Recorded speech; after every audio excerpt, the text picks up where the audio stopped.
Checks echo, I'm the sound of the brawl. Canvas creaks, flesh slaps, bodies rise and fall. Steel cage dreams, no escape. All pain, blood stains mixed with the sweat and the chain. Adrenaline surging my veins, spit fire.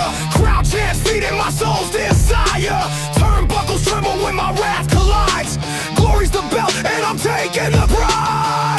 The squared circle where legends collide. No mercy, just a wild ride. Lights flash, fist clash, can't resist. Boom! The squared circle digest.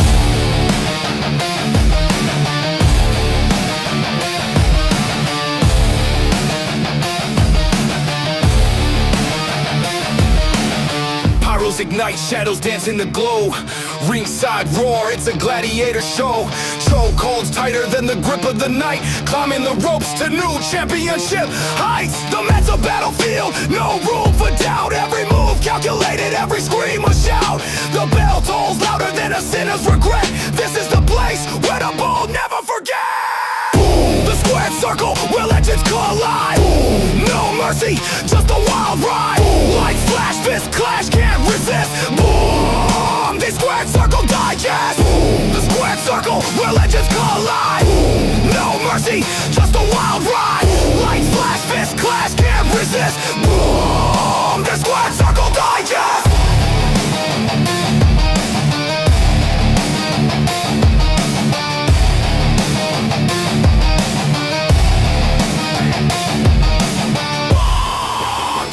Circle Digest!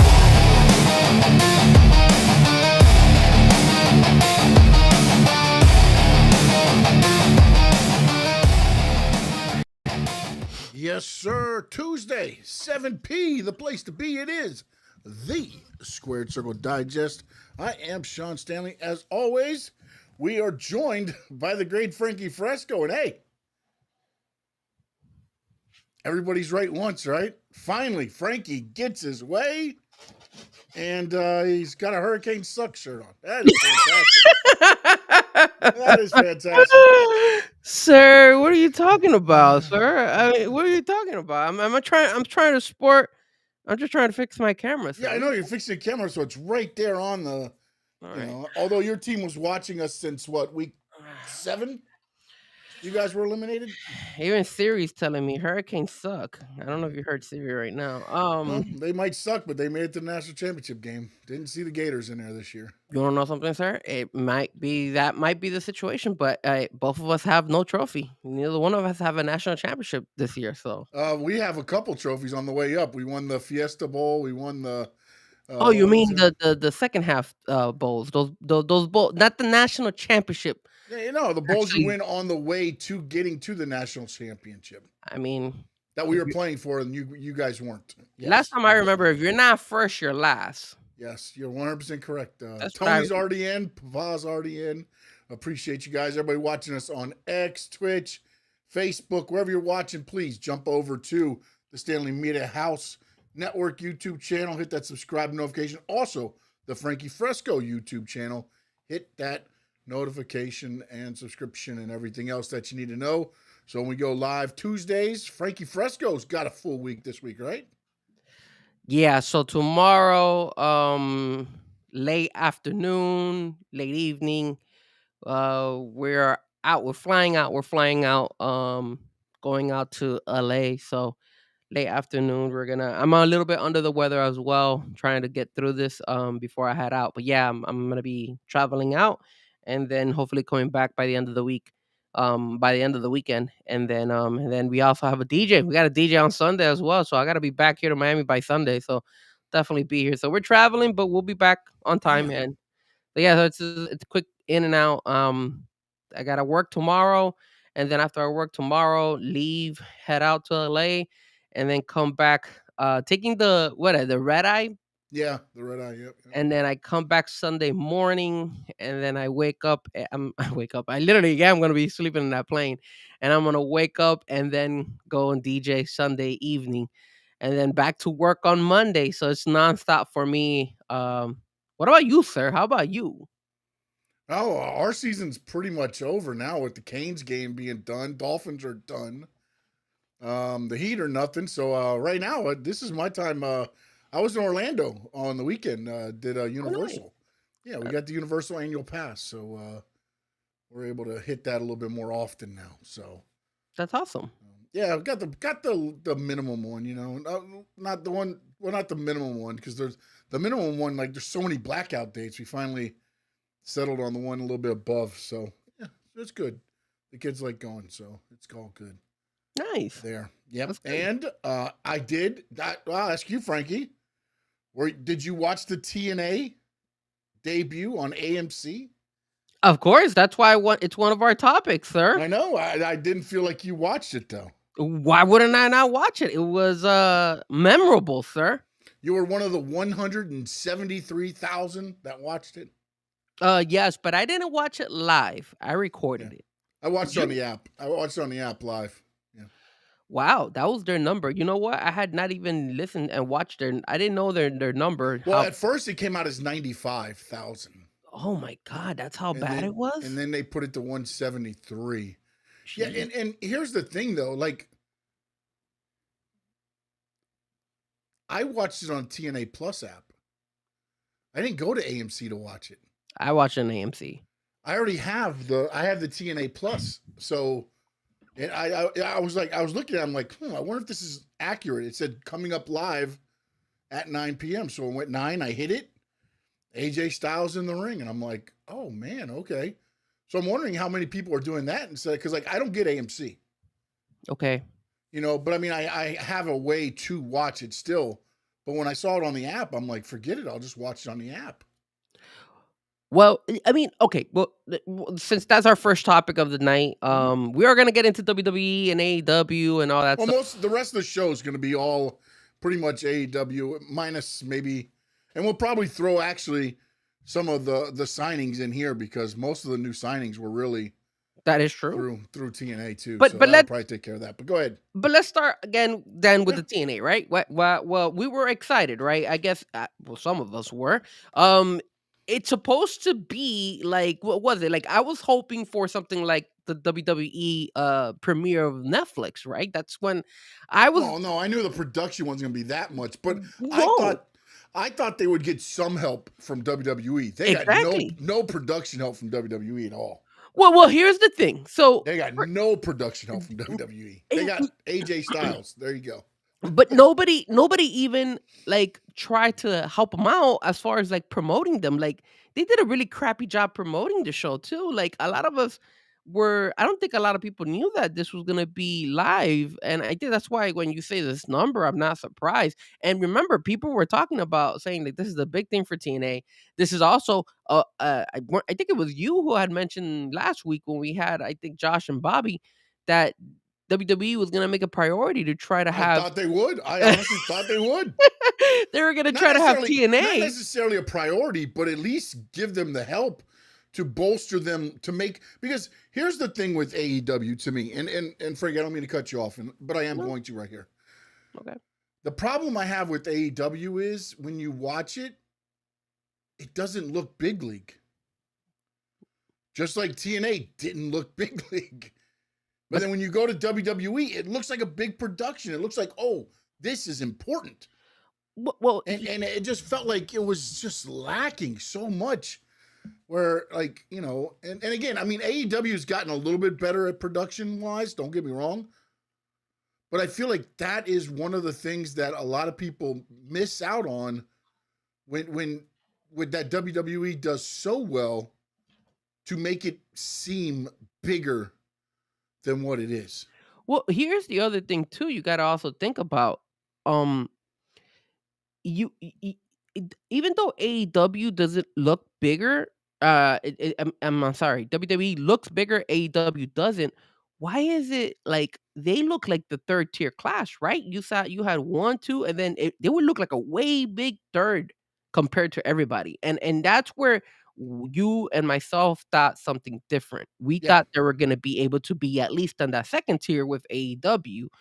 That way we could go ahead and compare it and be like, okay, cool. All of a sudden now we have ourselves a good an actual a third another company who's going to compete for that second spot, because nobody comes close to WWE, right? We already know that. But so let me ask you, man, Mhm. because let me, if it's okay with you, I want to highlight some of the stuff that happened, right? I want to show Mhm. you how they started with this show, right? So, and then you could cut me off whenever you Well, can. can I ask one thing real quick? And I don't know if you're going to go into this, but the timing of the show was so horrendous. It made the show hard to watch. What do you mean by that? Say that, The like, segments, the way everything was set up, it didn't flow. I agree with you. It did not flow at all. It was like it felt like it was stop and go, stop and go, stop and go, and it was very. Hopefully, they'll figure out. Maybe it's just growing pains or whatever. But that's where I thought maybe they would get some help from WWE as far as for the TV part of it. Well, so let's go with what started, right? Yep. Obviously, the big name was AJ Styles, and we all said, okay, cool, AJ Styles finally there. But now, let me know if I was wrong on this, because it looked like when they first introduced AJ Styles, his logo came out, but the music didn't hit right It didn't away. hit right away. Nope. I don't think that was the intention. I think No. they actually, you would Nope. want that That to was the be. first hiccup. That was the Yeah, that first was the hiccup. first mess up. But so you had the crowd scream out AJ Styles, which was okay, but you already were like, okay, this sounds kind of awkward, right? This looks awkward. So you have that, and here's my little rip with TNA, because I watched TNA back in the day, but not as much. But AJ Styles is big in was big in TNA, right? And he used to come out with fireworks and all that stuff. You have none of that crap. Like, you didn't have any fireworks or anything for him. All No, you had was it's. him, and then they did the little screen on the runway, like on the entrance, on the, I guess, what, the Let me walkway ask down you to though: the ring. was there any fireworks for anybody? Nobody. Okay, all right. I was gonna say There was because nothing. that's what I was saying. Like it to me, the production was so like at least have a guy there with some Roman candles. Do do do do do do. They could have called you and me. I would have Yeah, been on one end, you yeah, would have been at the yeah. other, and we would have been holding The the Roman fire right over candles. his head. Do do do do do do. And that's the and again, Sean, like, those are like little simple stuff that you're like, damn, like, you No, it used to makes it have this. feel. It makes the product feel bigger than what it is. Frankie, you've been to live shows, AEW and WWE. When you go, the shows at the arenas look the same. It's a ring, it's the crowd, it's little bumps of the ring and everything else, There's no real difference there. The difference is what's portrayed onto the screen from the production and the cameras and everything else to make it seem bigger than what it is. And to me, it felt like they were filming with their phones. Yes. It was like, Yes. It was so bad. Like, I was like, man, is this really going on? Like, this is yeah, bad. just I really thought WWE would be like, hey, we're done with these cameras. We'll give them to you. Like I think they were barely HD. It felt like they were barely HD, and you're in 8K on WWE. Think about that. That's so crazy. So then, so you had AJ Styles. He goes out there, he Yeah. talks and all that stuff. Mhm. Then we move on to the next segment. And correct me if I'm wrong, but I think the next segment was Ryan Nemeth, popping Yeah, up in doing this segment. outside the ring with the people, whatever that was. Yeah. What the hell was that? Like, so there's a show apparently, and I wrote this down because I took notes down for all this. Yeah. They had this show called Dark Winds. I've never heard of this. I don't watch AMC It's as an much, AMC show. Yeah, yeah, yeah. I mean, none of us are gonna know but it. but but but it looks like the same concept as WWE, right? Like, Yes, they yeah. The want to do. celebrities are there doing, getting AMC involved, like WWE does at Netflix and USA and whatever else. Yeah. So the first mistake that they did, after obviously not putting the song when AJ Styles' logo comes out, is that they have this group sitting on the opposite side from the camera view. So when they start to go interview this group, the cast of the Dark Winds, you could see in the back that there's like a shitload of empty seats, and I'm like, what is going on here? And then you're like, and then obviously I think I sent it to you. You saw what happened. The whole opposite side of Well, the wrestling, of the actual arena was completely empty. They only yeah, sold. they set up for 3,200 seats. 3,400. They sold 3,100. But then I don't know why. Hours before they went to go live, they opened up those two sections. and they didn't sell. But now it looks terrible because you look behind It looks and horrible. And then if you're gonna do that, cover it up like I've seen AEW, I've seen WWE WWE, cover it up. yeah, that's what you do. They That you cover it up. darken it, at least darken it enough to where nobody can tell. So when you're looking at this on screen, you Yeah. actually look and be like, "Holy crap, there's a shitload of empty seats back there." It looks bad. And then it was just a very, very weird take between that Dark Winds cast Yeah. and Ryan Nemeth. If you guys don't know who Ryan Nemeth is, that's Nick Nema's brother. Nick Nemeth brother. So Little Dolph brother, Ziggler. by the way. Dolph Ziggler. Damn it, I'm No, having a hard say it. time. Dolph Ziggler's Ziggler. brother. Dolph Ziggler's brother. There you So go. so you're There you like go. you're like, okay, it's so weird. And then I get it. They're trying to do the same thing like what WWE does. And it just felt awkward. I think that somewhere in how they smacked him and he hits his crotch with a gate or something, and then he falls He down. goes to hop over. They kind of hit him as he's going over, and he crotches himself and then falls over. And then he's doing these faces, and the camera stays on him, and he's looking at the camera like, "Go off, go off! I was so Why are you sitting looking at me? Go to the guys that did this. They're celebrating, and no cameras on them. It's on Neiman's brother going, oh, that hurt, oh, that hurt." Dude, it felt like an eternity that they were showing this guy like faking that his crotch was hurt. It was so bad. All right, well, anyways, all right, so screw it. So you move on. It's already an awkward must segment. You're like whatever. So then you have what is this guy's name? Their GM, their Santino Santino Morella. Morella. So they have Santino Morella. Santino. Obviously, their story going with Santino Morella about his daughter Mhm. betraying him and all that stuff. Her daughter is the one that is at NXT and all that stuff. So then he acts Ariana Grace. Ariana Grace. So then all of a Or as I sudden, call her, Ariana Disgrace. sorry, that's why you're Sean, the Great Stanley, because Yeah, you come yeah, up with yeah, some great yeah. nicknames here. Yeah. So anyway, so what ends up happening is he actually is, he feels like he's down because of the betrayal and all that stuff. So they decide to hire somebody to help him out. And that's when we get one of the first signings, of course, right? And that is Daria Ray, which a lot of you guys know is Sonya Deville. And she comes out and you think she's gonna be friends and buddies, and then all of a sudden she smacks the crap out of Santino, and then she announces her first I guess hiring, and that is Cora Jade, which Elena now Black. is Elena Black. So Yeah. you got the girls there from WWE and an NXT girl now And making their another way. thing with that one too, Elena Black, they think they're WWE at this point. They bring her out and she just sits up on the stage, does her pose. That's it. It's like, that's all we get. That's it. Okay.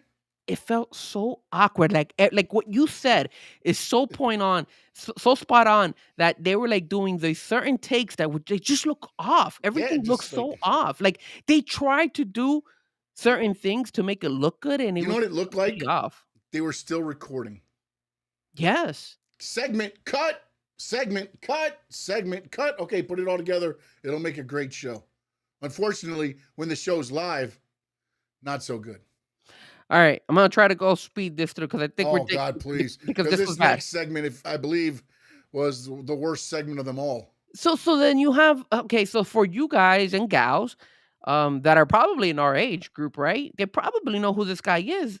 You got a guy named Paris Hilton, and this guy is a No, blogger. Perez Hilton. Oh, I'm sorry, Perez Hilton. My bad. Paris Hilton is the female. Yes. So you got this guy, Perez Hilton. I kept saying Paris Hilton. That's why Yeah, no, all good. So if you guys know, if you're our age group, right, you probably know because this guy became famous like in the mid 2000s, right? Like 2006, Yeah, 2007. entertainment type thing. Yeah. Yeah, he's like a blogger, and like he's the type of person. He's on social media, and he gives us like celebrity news and stuff like that. Where he's talked about like Britney Spears and Kanye West and a couple other people. So they randomly brought this guy, and this guy, I think half of the people didn't even know who the hell he was, or at least 99% of the people didn't know who the hell he was. And he's there, and he introduces the Elegant brand, and they reveal a new Mr. Elegance, which is some random. And again, I don't know this guy because I don't watch TNA like hardcore. Yeah. So I'm trying to learn these guys.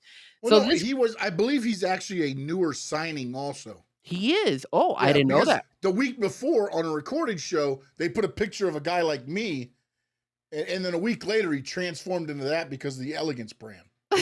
Okay, well, and let's to you guys that did not watch it, he's in like this white fur, like Yeah. covering his whole body. And That he way, walked to the ring in it as well, and all it's doing is moving the whole time they're talking oh in the my ring. It's god, this that guy was like dancing in it, so. and Then then so Sean, think about this. When they reveal him, right? Mhm. All of a sudden, he takes that stupid white fur coat off, Yeah. and then he's dancing. And here's the problem also with TNA. And again, like you said, it's like if they were recording, they had so many goddamn commercials every single friggin' time. If you're watching the damn show, that he was dancing for like 2 minutes while the commercials were playing. Because I read on social media that because of the commercials, all they didn't have anything. They didn't prep or anything. Or I guess they didn't know how to they do didn't it. do anything in between to keep they basically did what old WWE TV did.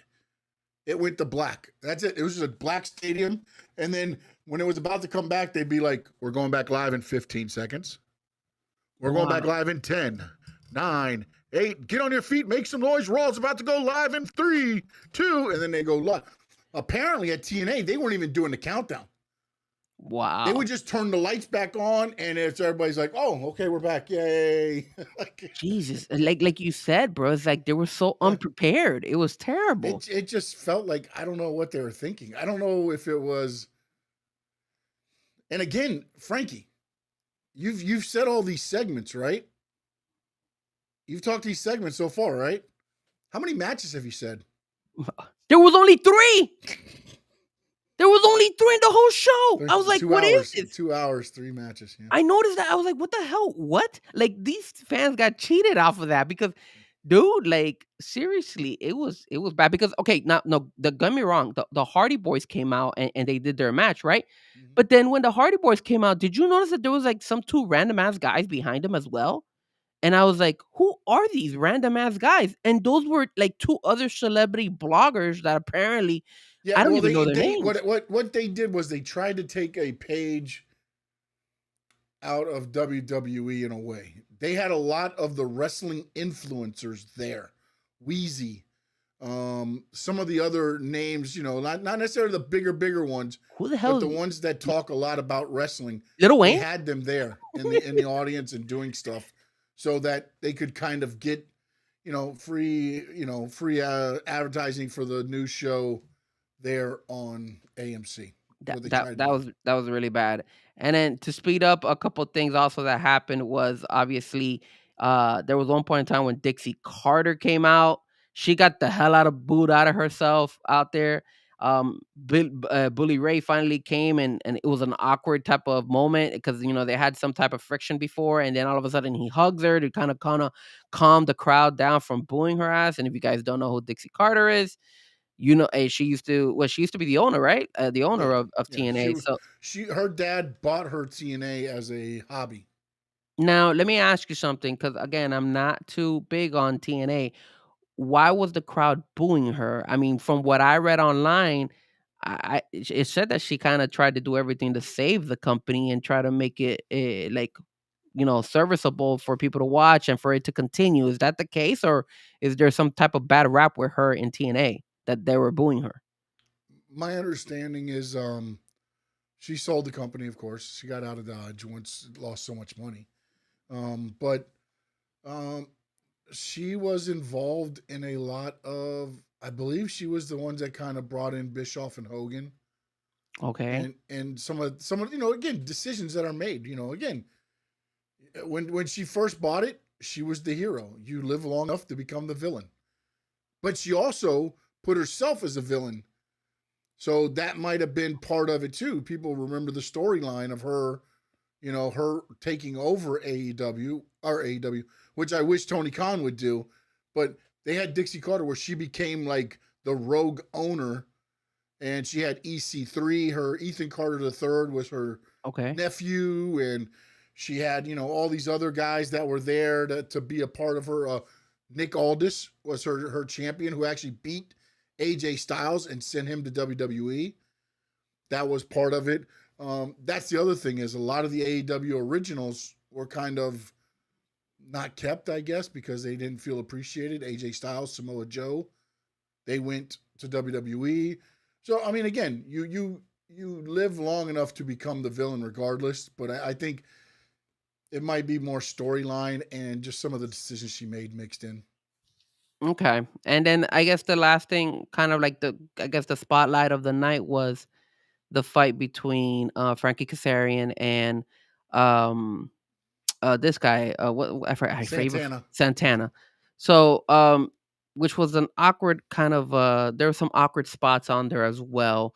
And before even that main event came, there was a couple of times that they kind of like gave us the idea that AJ Styles was gonna do something like challenge for the belt, but he had a face to face with Frankie Kazarian, and he also went and spoke to Santana and Santana. everything. But let me ask you this, man, because this is where I'm a little bit like confused because they kept announcing also because they were promoting their pay per view more than Yeah, ever, Genesis. Yep. and they keep saying that people were having like visa issues and all that stuff. Mm-hmm. And one of the guys who was in their pay per view was supposed to be Leon Slater. Yep. And a lot of you guys know Leon Slater. He's been kind of trending in the WWE because they had him for the last Saturday night main event. He was the one who teamed up with Javon Evans and all that stuff. So a lot of people booed when they found out that he wasn't going to be able to make it to Genesis. But then if you tune into Friday Night SmackDown, which was being taped overseas, Jeez. the opening match, I mean the USA Open Challenge with Carmelo Hayes, all of a sudden you hear and you see Leon Slater. Yeah. So what the hell happened there, Sean? Well, because he doesn't need the visa to go over there. He was there. But why That's did why WWE sent Joe Hendry back and then said, hey, because I think what was going to happen was Joe Hendry was going to be the one answering the challenge for Carmelo Hayes. WWE was like, wait a minute, Leon Slater's got visa issues. We're near his hometown. We're going to send Joe Hendry to you on your show, and we're going to bring Leon Slater onto ours. Is that okay? Yeah, okay, perfect. All right, that's what we're going to do. Done. But okay, but let me ask you something, because you make it seem like it was like the right Dude, decision. if you got visa issues, they can't use them anyways. So what do? Just tell them to stay home? But Sean, I mean, why were they so unprepared? Why didn't they figure it out to have this kid? I mean, they knew the starting date of Yeah, but he's this not the live only show. one there's a lot of people that had visa issues, man. Yeah, no, With I this get it. They kept the new announcing it. stuff that's going on now, it's not as easy. It used to be if you worked for them, WWE could prioritize. And you know what's funny? WWE may still be able to prioritize. Well, this is But a lot of the other ones now, you've got to go through all this process. It used to be, I think, like for some of them, because they had working visas or whatever, it wasn't a long process. But now, since it is a long process, unfortunately, if you do not get it in the right time, you have to leave, or you're here illegally, I guess, if you want to take that chance. But you're wrestling on national TV. I mean, look, man, I felt like it felt like WWE kind of had told them, "Hey, look, what we're gonna take Leon Slater from you, and you guys just figure it out." And then they gave him Joe Henry, but they didn't give No, him but Joe you Henry also have to the remember night too, of their Leon premiere. Slater was supposed to wrestle Trey Miguel. Yes, Okay, that was the match. yes. Then that match got put off because of the signing. That ended up not being a signing, but we'll discuss that in a little bit. But so Leon, so he had nothing going on, but it was already being canceled because of Leon Slater's visa issues. He couldn't come back, and they don't know when he can come back. That's the problem right now. Is This is insane. Okay, all right, and then to my understanding here, after TNA went off show, Nick Nemeth came out and he actually addressed to the fans and everything. But you didn't see that on the show. You actually saw that on social media. But Nick Nemeth came out to do the cash in. I And then guess. Santana caught him before he could do it.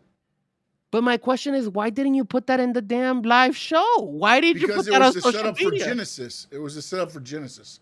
Okay, that's Nick Nemeth fine. gets the shot at Genesis now. But why wouldn't you show that on the live show? That it would make sense. People would see him and be like, "Holy crap, that's Dolph Ziggler." Because I'm pretty sure they got some views out there, that some new eyes out there saying, "Oh, hey, wrestling on a Yeah, Thursday." but what WWE used to do, and again, I Oh, did we lose you, Sean? Oh, backstage, okay, no, you're there. they would throw things to where only the live audience there. Of course, nowadays with social media, a little different because it ends up coming out. But they would do stuff to make sure that only the live audience, because again, if you can watch on TV, it's nothing different. Mm-hmm. So what you do is you give your live audience one or two little eggs so that you make people like, okay, the ticket's worth it. Okay. And to be honest, $36 to $48 for anything that wasn't with after the first three rows was the prices. So not terrible if they're coming into your area.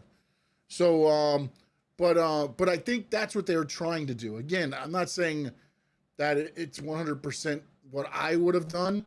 I think I would have gone Netflix debut PLE-ish for this thing, and then fizz out later. You know what I'm saying? But I think I would have done more balls to the wall, and I would have done more action than stories that they did. Like it just didn't feel like they had a good game plan on how they wanted this to roll out. I again, it looked very amateur, man, and it hurt them, and it looks really bad. And you could only hope that they get better as the shows keep going. Because I mean, how long did AMC sign this contract with them? What, I think they're like for 2 years. It's usually at least 2 years. Yeah. And sometimes it's a year with an option. So I don't know if their numbers are gonna improve, yeah, but but 100. I mean, I'd like to see where they finished on the night actually.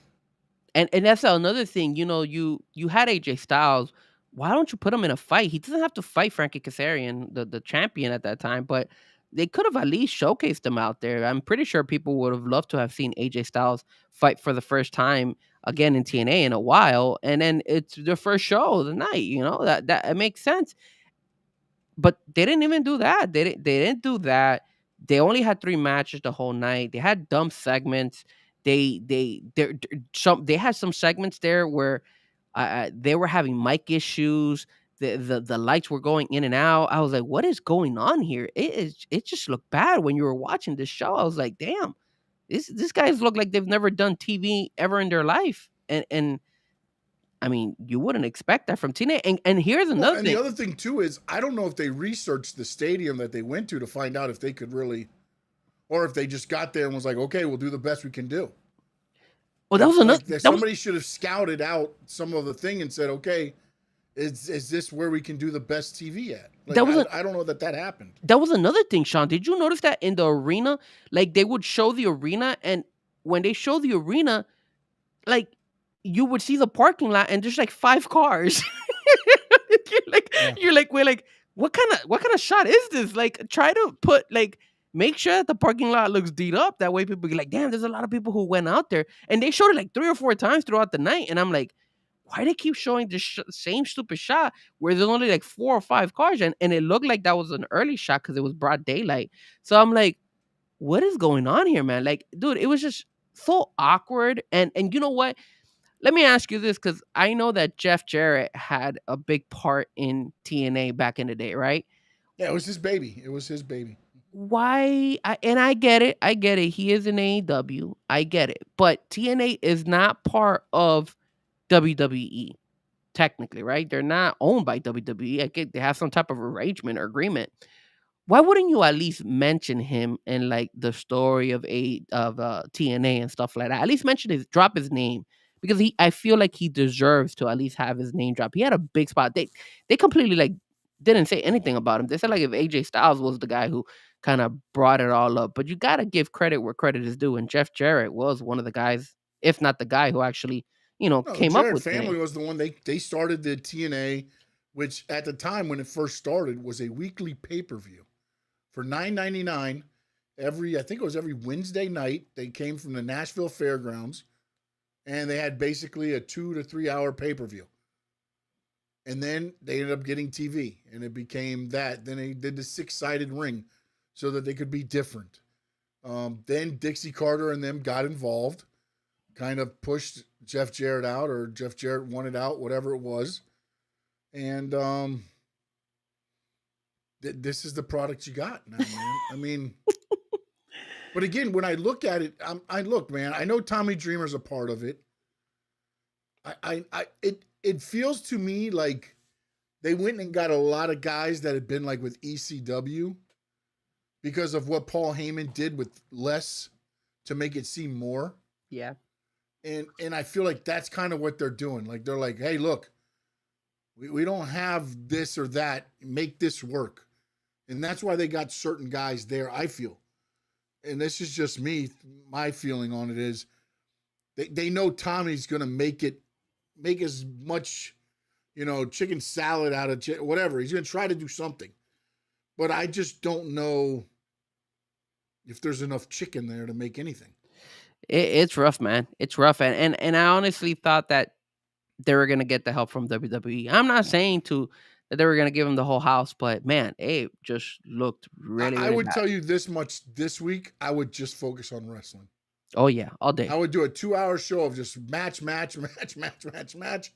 And I would cut the vignettes. I would film and then put them in wherever, play them wherever. But I wouldn't do any live vignettes because that talent that you had out there other than AJ Styles was not prepared for live. It was just too much fluff. Just way too much fluff. It was so bad, man. It was bad. And it sucks because like now that we jump into the signings, Sonya Deville, she's very well known in WWE, so you would assume she would have gotten a pretty good pop over there at TNA. She kind of did, but then you got Cora Jade, which is now Elena Black, and it was kind of lackluster. They didn't didn't react too big for her arrival. I mean, but they just I had think her it's come out great. on the stage. I don't know how many people saw her. Like, she comes out on the stage and just stands there, and it's like, It's so bad. and you got the two in the ring still. Like I'm just like, I don't. Santino should have either left or should have got attacked. Like it made no sense. You just embarrassed me, and I stand here and take it like a chump. Man, it was just bad. I hope their production gets better, and I hope like what you said, man, because I feel like that. I mean, I don't know. I wish we had like somebody from the audience, or maybe they would have. I mean, I could tell you this: if you guys follow wrestling and you follow at least the big guys like Bully Ray and Eric Bischoff and stuff, people like that, they all had their 2 cents on this show, and none of them were happy. Even Bully Ray, who actually works for TNA, wasn't even happy with what they did out there. So that goes to show you how bad it was. And I hope they get better. And hopefully they do compete to be the second one. Hopefully they're able to pull numbers and try to be the second tier type of wrestling right there and compete with AEW. And I hope they find ways to improve because man, it was I bad. don't think that's going to happen because I think they're going to lose Leon Slater. I think they're going to lose Moose. You know what I'm saying? And they're going to be left with whatever. Why is that too? Like why is like whatever agreement they have with WWE, dude? Like it's like I feel like WWE is doing the same thing that Tony Khan was doing with a lot of these people. So now let's talk about But that. here's the thing is they are, but they aren't doing what Tony Khan did and went behind their back. They're just doing it to their face. That's even They're worse. like, we're That's going to like take you bad. guys. That's as bad as who? No, but I think DNA can see the writing on the wall with who they want to take. You see who they want to take. You've watched it. You know who the people that have shown up are that they're going to, take. And like I said, they're going to give a Joe Hendry back every once in a while. They'll throw some other NXT guys, but now the NXT guys that were going over there are now moving up to the main roster. So that might not happen as much. It just feels like I'm not gonna lie to you, man.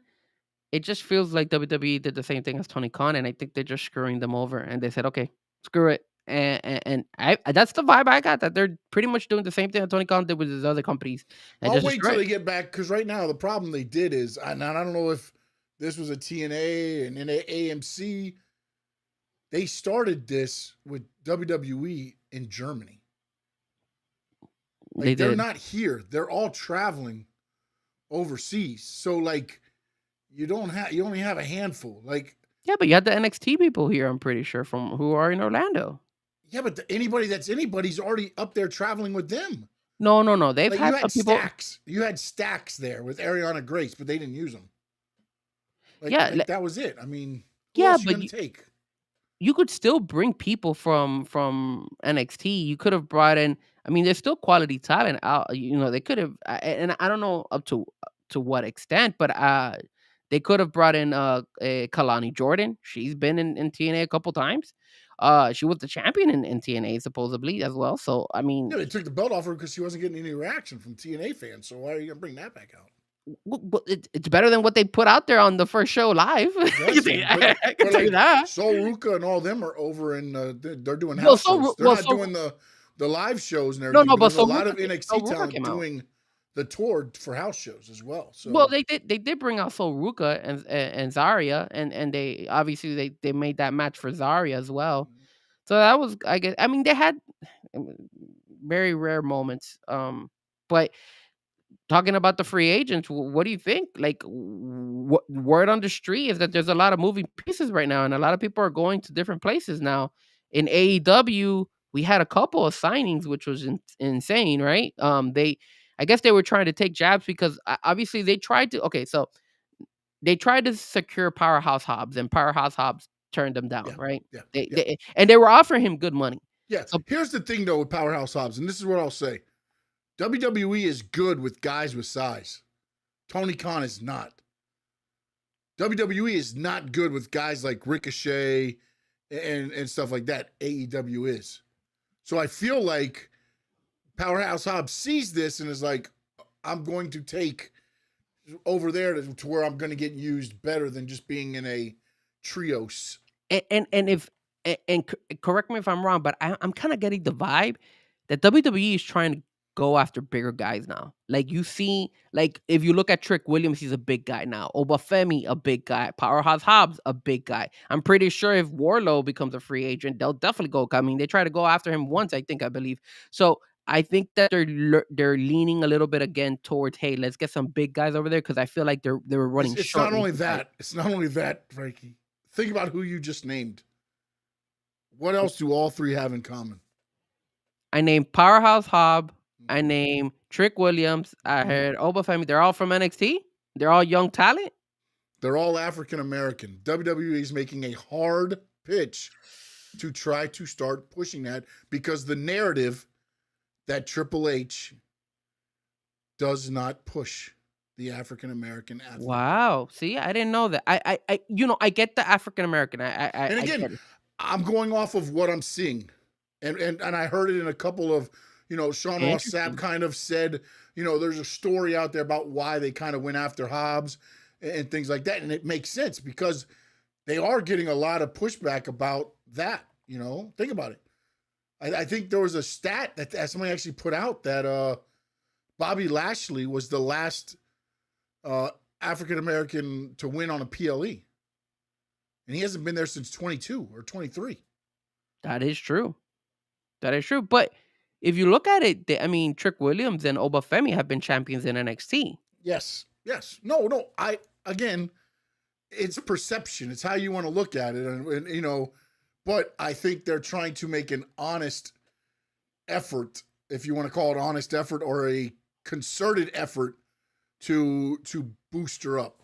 I guess since you mention it, I guess there's that kind of narrative being Yes. brought up. Big narrative. So they want to switch it up and be like, hey, let's change that narrative because we don't want people to assume that the WWE is racist, right? I guess that's the reason why. Oh, Yeah. and keep in mind, remember, we had a couple weeks ago when maybe a couple months ago when they were talking about back, and now this is again with different management, when they announced, when Jim Ross was the guy who Yeah. was the person who had been like with Devon. discriminated with Devon and stuff. So that doesn't help the cause either. But again, that's different management. But still, people are not gonna care. People are gonna say WWE, WWE, right? At the end of the day. So that's just No, it doesn't everybody, help. It doesn't help them. Yeah. But again, you got some people. So you have Powerhouse Hobbs probably making his way over to the WWE. He's basically making the same decision as what Jake Cargo said. Hey, I Yes. could be bigger in WWE than in AEW, so that's why I'm gonna give that an opportunity. And they're interested in him, right? So if they gave me that There's mutual interest between the both. yeah. So that and then you have other moves. So the Rascals, which is what AEW announced in their Dynamite show, had officially signed with AEW. So we get the whole group minus one now because I guess there was some issues. 3 with out him. of 4 made it over. but the Trey fourth, Miguel did not make it over. So what happened to him? Because I heard that he put out a homophobic tweet in 2020. And that's why they didn't sign him. That's why. Yeah. But that happened in 2020. Yes. It doesn't matter. Apparently not to Warner Brother, to WBD. But you know what's funny is when you think about it, what did Eric Bischoff say about like when he was doing the wrestling? He's like, our toughest opponent was TBS, the Warner Brothers, basically what Warner Brothers is, because it was what they call it at the time, the not the right to censor, that's WWE. What was they had a group that would look at every show and like, oh no, you can't have blood here. Oh no, you can't say crap here. Oh, you can't do this here. Forgot what the name of it was, but they would go through and look at all their shows. And then they would be like, okay, now this can go on air. And they're like, well, this shouldn't go on air.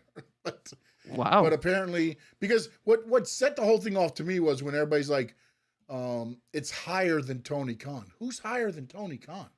The network. Exactly. But here's my other question. If they still wanted to hire him, put him on Ring of Honor. Yes. He just can't be on AEW TV. Yeah, I agree. So, you know, you can put the Rascals, all 4 of them in Ring of Honor, and then the 3 of them in AEW. Well, that's a good point. And that also kind of works with one of the topics that we have, where Ring of Honor is actually teaming up with Metroplex Wrestling, which is Athena's promotion. Mm-hmm. So we'll talk a little bit more into that. But another couple of signings out there, Zeta Steel got signed. Alex Price and Jordan Oliver got signed over to the AEW side. And no real needle movers, just some good signings. There's this one that apparently both WWE and AEW were fighting for. I don't know if I'm gonna pronounce it right, because Hechicero is at CMLL, but he has like a dual contract. So I guess he's now working with both networks or both with programming or wrestling programming. But there's another girl. That girl, what is her name? Persephone or Persephone? I don't know what her name is. I think it's Persephone. She actually was being looked at very, very hard by WWE as well, because she had a couple. I think it was in Forbidden Door where she wrestled in AEW, and they really liked her, so they were going to try to steal her from, I think, CMLL, but you know, CMLL kept her. She made a decision to stay, and then also now has this dual contract, I guess, and now she's going to be in AEW as well. Smart by her, because the problem with that would be if you go to WWE right now, you're behind Julia. Oof, yeah. And you're behind Stephanie Vicaire. And get ready. She would be 3 on that list. That's like Kairi Sane after Io Sky and Asuka. There's Kairi Sane, right? That's where she would fall in that pecking order going to WWE. I think that's a good decision. Get some build up some stuff, and then if it works out better, then you know go to where the greener grass is, meaning money wise. And like you said, they're bringing up more talent in NXT. Like Jordan Grace, all of a sudden is up. Anybody that had a big contract will be up sooner rather than later, especially with the way TKO is, because I have a feeling it's okay, either elevate them or get rid of them. We're not going to pay people this amount of money to be on our developmental deal. And that also goes to Mariah May, right? Mariah May is on they're They're talking about her, and ever since she lost the belt in NXT, that's when they all of a sudden made that we're thinking about, hey, let's move her because she hasn't been. I believe I haven't seen her in NXT as much, or with them pushing for her to get her title back. So then that's Yeah. when the rumors were like, okay, let's bring her up to the main roster and say screw the NXT world. So it just seems kind of like there's a lot of moving pieces now. In your opinion, what do you feel? Do you feel that AEW has been making the right decisions on the people who they signed, or do you feel that there's still some agents out there that possibly WWE is going to look to acquire in the next couple of months? I think WWE is pretty set right now. And a matter of fact, they made a concerted effort to go back to the indie scene instead of doing more of the NIL. Before they were going to colleges, kind of recruiting these athletes and then turning them into wrestlers. They've had a okay success rate with that. But I think what they want to try to do is start getting guys and gals that already know how to work and then teach them the WWE way. It's a lot easier that way. Let me ask you this: why do you think they're going that route? Because they already got an audience, probably. Okay. At least the ones they would sign would probably already have a following. So you're bringing in a CM Punk, you're bringing in a Kevin Owens, a Sami Zayn, an Adam Cole. You're bringing in that audience with them. Whereas when you're bringing in these athletes, Nobody knows them. nobody knows them. You got to build, boom, boom, boom, and you get your Obafimis and the ones that have been released. You know what I'm saying? Like you're going to hit on some because some have it, some understand it, and you know, I mean, and we'll talk about the Unreal stuff. It is a different lifestyle when you're doing wrestling. A lot of guys and gals think, "Oh, I'm just going to go there and boom, it's going to hit." It's not a switch. You can't turn it on. You can't turn it off. The fans are going to get into you, or the fans are going to eat you alive.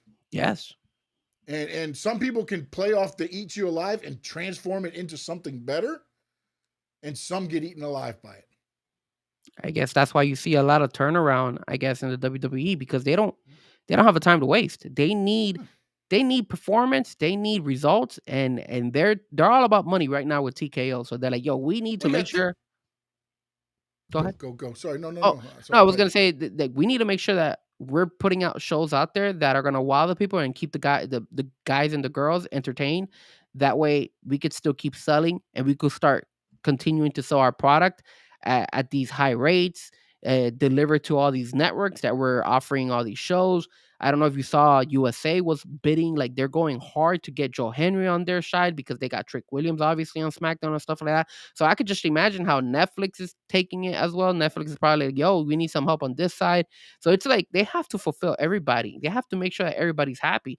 And if they're paying buku money to some of these kids that you say and are coming up and they're not delivering because the numbers in NXT kind of stay flat, right? They're like kind of like they haven't Well, they blown are what up. they are. You have the people that watch NXT, and that's it. That's You're not it. going to get the casual fan to go to NXT unless they announce John Cena, The Rock, Roman Reigns, something like that. Maybe you'll boost a little bit. Other than that, it's going to stay a little higher, a little lower, but it'll always stay in that main flux But why? where Why they're is it at. why is it that they have not been able to target the new fan, the new casual fan into the NXT world and Because only to the Red that's not roster? NXT. They don't care. They don't, honestly, man. They don't. They don't. The WWE didn't really. What they thought when they went to do the TV show was like, oh, well, this will give them a chance to do TV. That's why they did it in the Universal or wherever they were at, Full Sail. Mhm. It's only in front of 100 fans. It's not like they're sitting there in a, sold out. So then that's what was thinking about with the TKO guys is as a business, and that comes up on a lot of the segments on Unreal. You'll hear a lot of the business decision. Think about how much money they're putting into NXT. Yeah. And what is their return on that? Yeah. You know what I'm saying? So that's what they're looking at and saying, okay, we need to get this talent. If that talent is worth that, then they need to be up in our big leagues getting us money up there. But Not that's here. Because this is not NXT, I believe, will probably be their write-off. Do you feel that They're the charity. do you feel like NXT is a do charity. you feel that in due time? I don't know how long what I forgot their contract, how long it is with the CW, but do you feel in the long run if they keep doing this and they keep removing the talent from NXT and moving them up quickly, that eventually NXT might go out of business? Like they'll probably No, shut that no, show down. You don't think no, so? no, no, because they're building a new performance center, their own standalone performance center, filled with state studios and everything else now. So Okay. they won't even be at Full Sail having to pay. And I don't even think they pay to be at Full Sail. What they do is they barter because the cameramen and everything are the Full Sail students who are getting to work on a full production. Mhm. Because Full Sail is that type of company. So now you're working and producing a show that's on CW. So it works out for them, in that route there. But I think what they're going to do is build this new area, move them there, and then it doesn't matter because they'll own it anyways. And then I think it'll go back to what it used to be, where you would be making 1,500 to 2,000 a week to wrestle, Mhm. and then every once in a while you might get a higher one or two, but they'll be in and out and moved up to the main roster more than. I think right now they're keeping some guys longer there just for what you're talking about. Yeah. Because again, CW gave them peanuts on a. If you look at it, it was only $25 million for 5 years.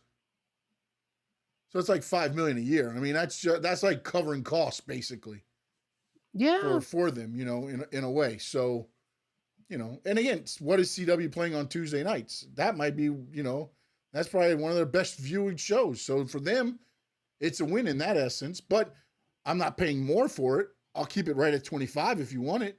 Yeah. If you want me to keep it on, I'll keep it at 25. I'm not paying you more for this. You know what I'm Gotcha. saying? Makes sense. Makes sense. So then let's since you mentioned it a couple minutes ago, uh are you cool to talk about the Unreal? Did you Yeah, get the man. chance? Yeah, I got through 3, I think. Okay, I got through 4 of them. Well, and almost like half of the last show. I think I'm on Um 4 now. I'm on the Vision one right now. So I think okay. that's 4. I think that's Okay. 4. All right, so let's get your take. What did you think about this season and what you've seen so far in this new Unreal season 2? I think man, I love I love when they take you behind the scenes on everything. But sometimes I do wish though they would keep some things a little bit, closer to the belt. I haven't got to the part yet about the whole Seth injury. So I want to wait to see that. But at least from the trailer of what I've seen. You don't want me to spoil it for you either, do Oh you? no, I don't care. I don't care. I'm gonna watch it as soon as we're done here. I'm gonna put it back on and finish it. But I think it opens up so much to who they are. It allows you to understand the way they think. Like Seth Rollins and Becky, when she's like, when I came back, I thought I was going to get booed. I didn't know what to expect. The only thing I want to do is, and you hear it from like, it's so funny because Cena, I wanted to leave it better than I got it. Becky was like, I want to leave it better than I got it. Yeah. You hear it and you see it. And also like some of the things, your boy, the whole thing with LA Knight. And I'm going to spoil some stuff. So if you don't want to know the first 3 episodes, if you haven't watched it yet, it's been out since 8 in the morning. Apparently you didn't want to watch it any damn way. So if you're listening, and earmuffs, okay? Because I'm going to go into some stuff. Gotcha. Same here. I found it interesting that LA Knight messed himself up.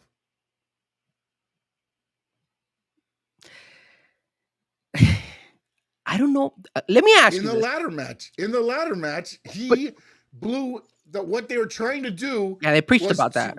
to make him seem like he was there, and then Seth took it away from him. But it never got that way because they never got to the part they wanted because he rushed it. Well, at first he wasn't rushing it. He was down, and then Triple H, you could hear Triple H say, "Tell LA Knight to hurry his ass up, hurry up, hurry up." And then when he does hurry up, instead of, I guess, like he was supposed to go up the other side of the line. They're supposed to go up and meet. He went right and pulled him down. It's like And He then killed it.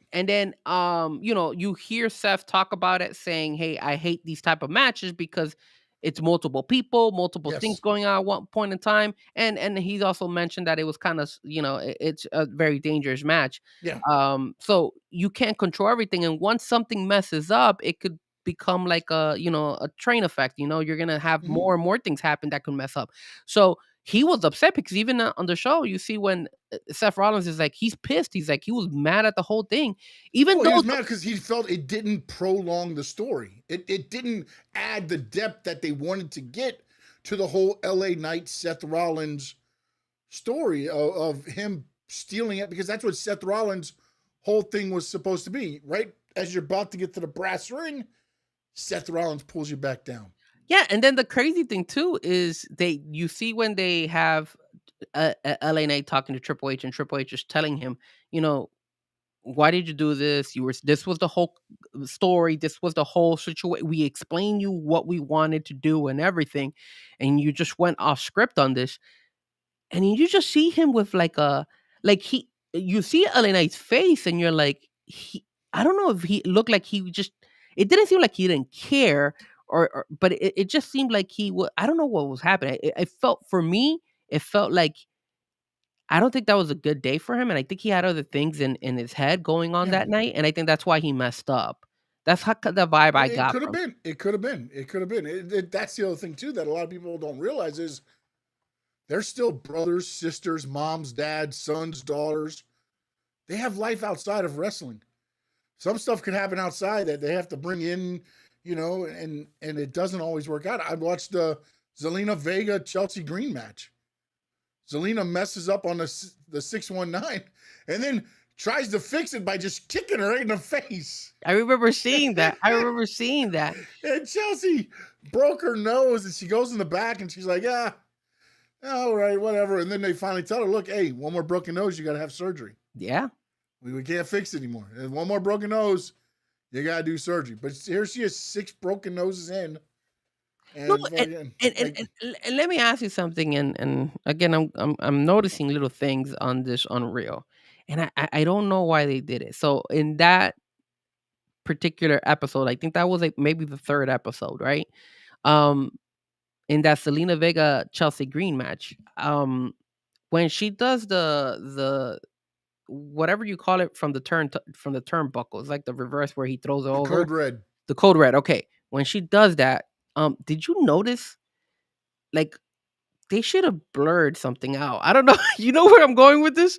They should have No, I didn't blurred. pay attention to that, man. I'm sorry. Okay. No, what? I didn't see So that. next time you look at it, and I Mm-hmm. don't, again, this is, I'm not trying to be like a pervert or anything like that. Mm-hmm. But if you look at it, take a look at it next time, you'll notice they should have blurred something out, because I guess I noticed it on the day when I watched that show, and then on Unreal you could see it as well, and it's not good. So I think whoever does Unreal, maybe they didn't notice it or whatnot, but in that particular episode, they need to blur Chelsea Green out in that section, because it's noticeable.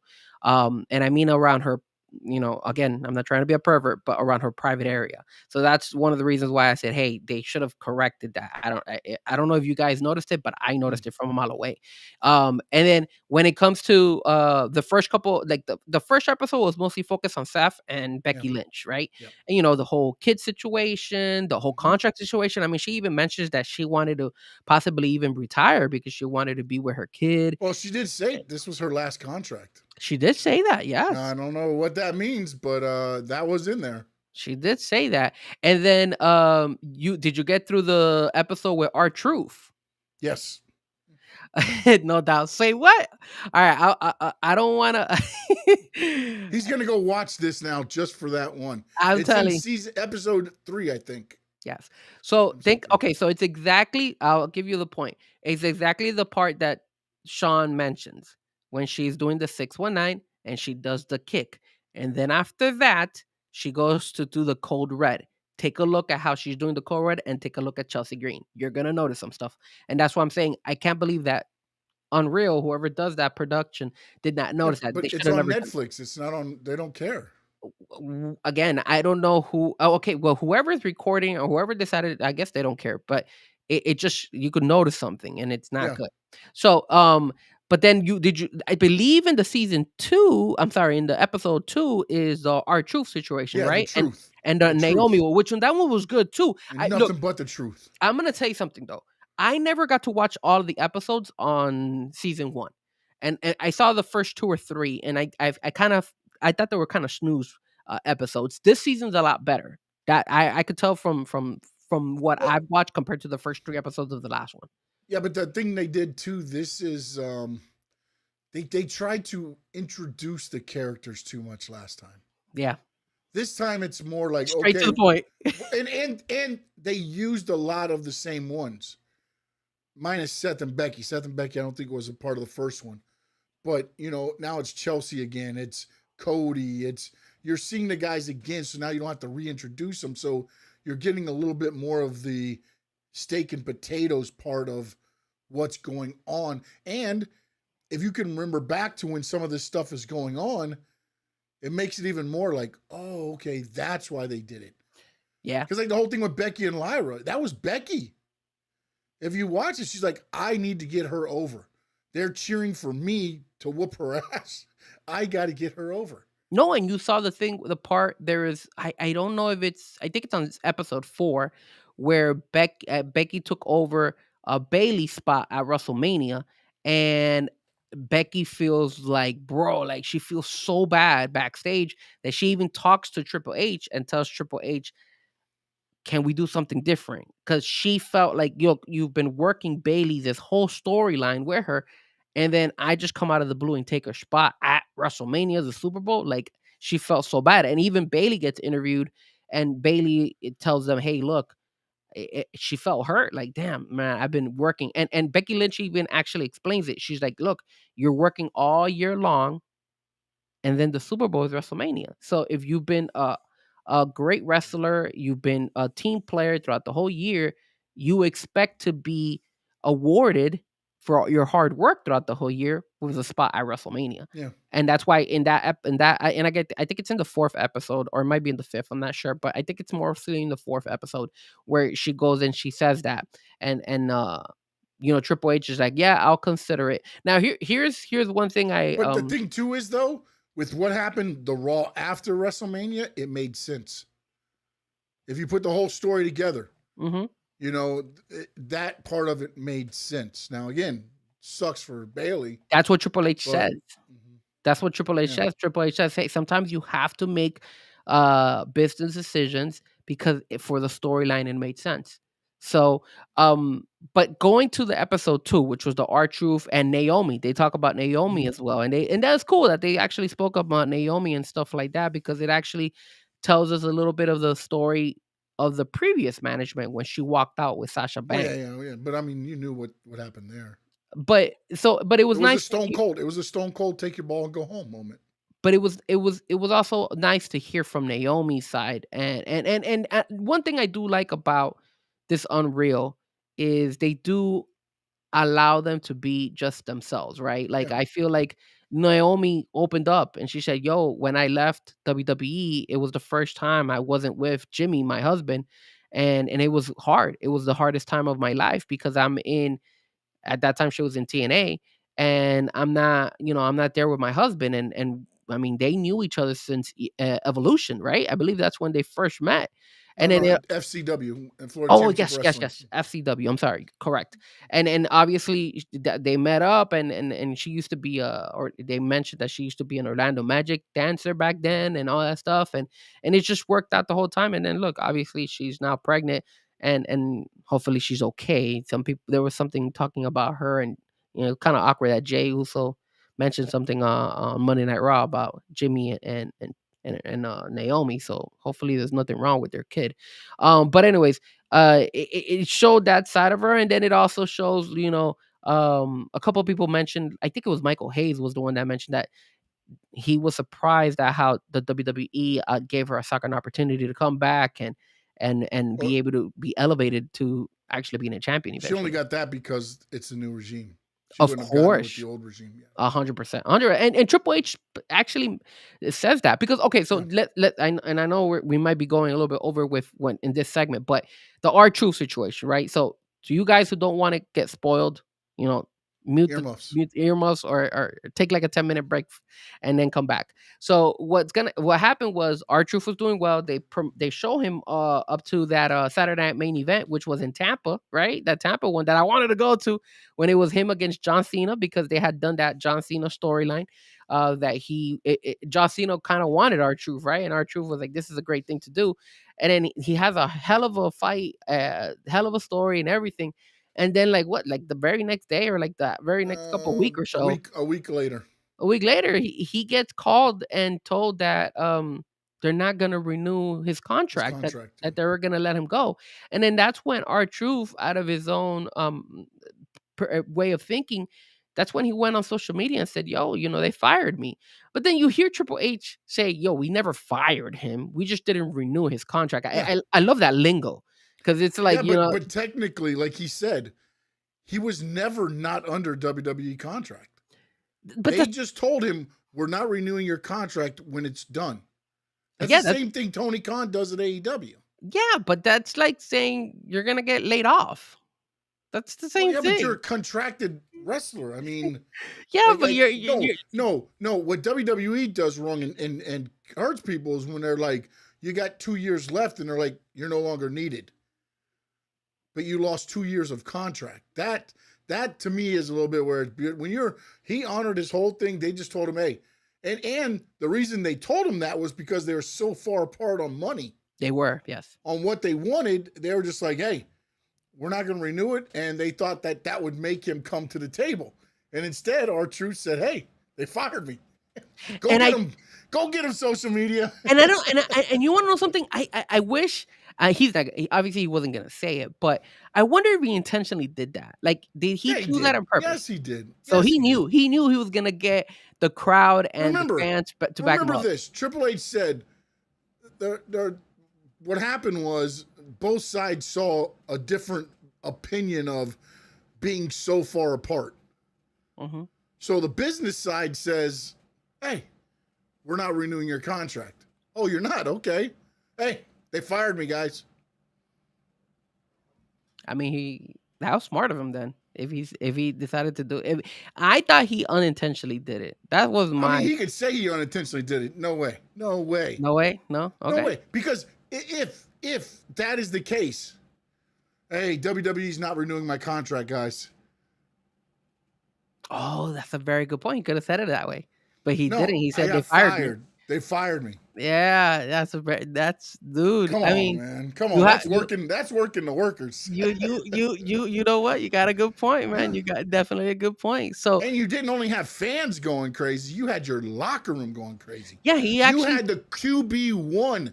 Cody Rhodes said, no, that is R-Truth. That's a no. And we'll talk a little bit about our QB1 here, Cody Rhodes.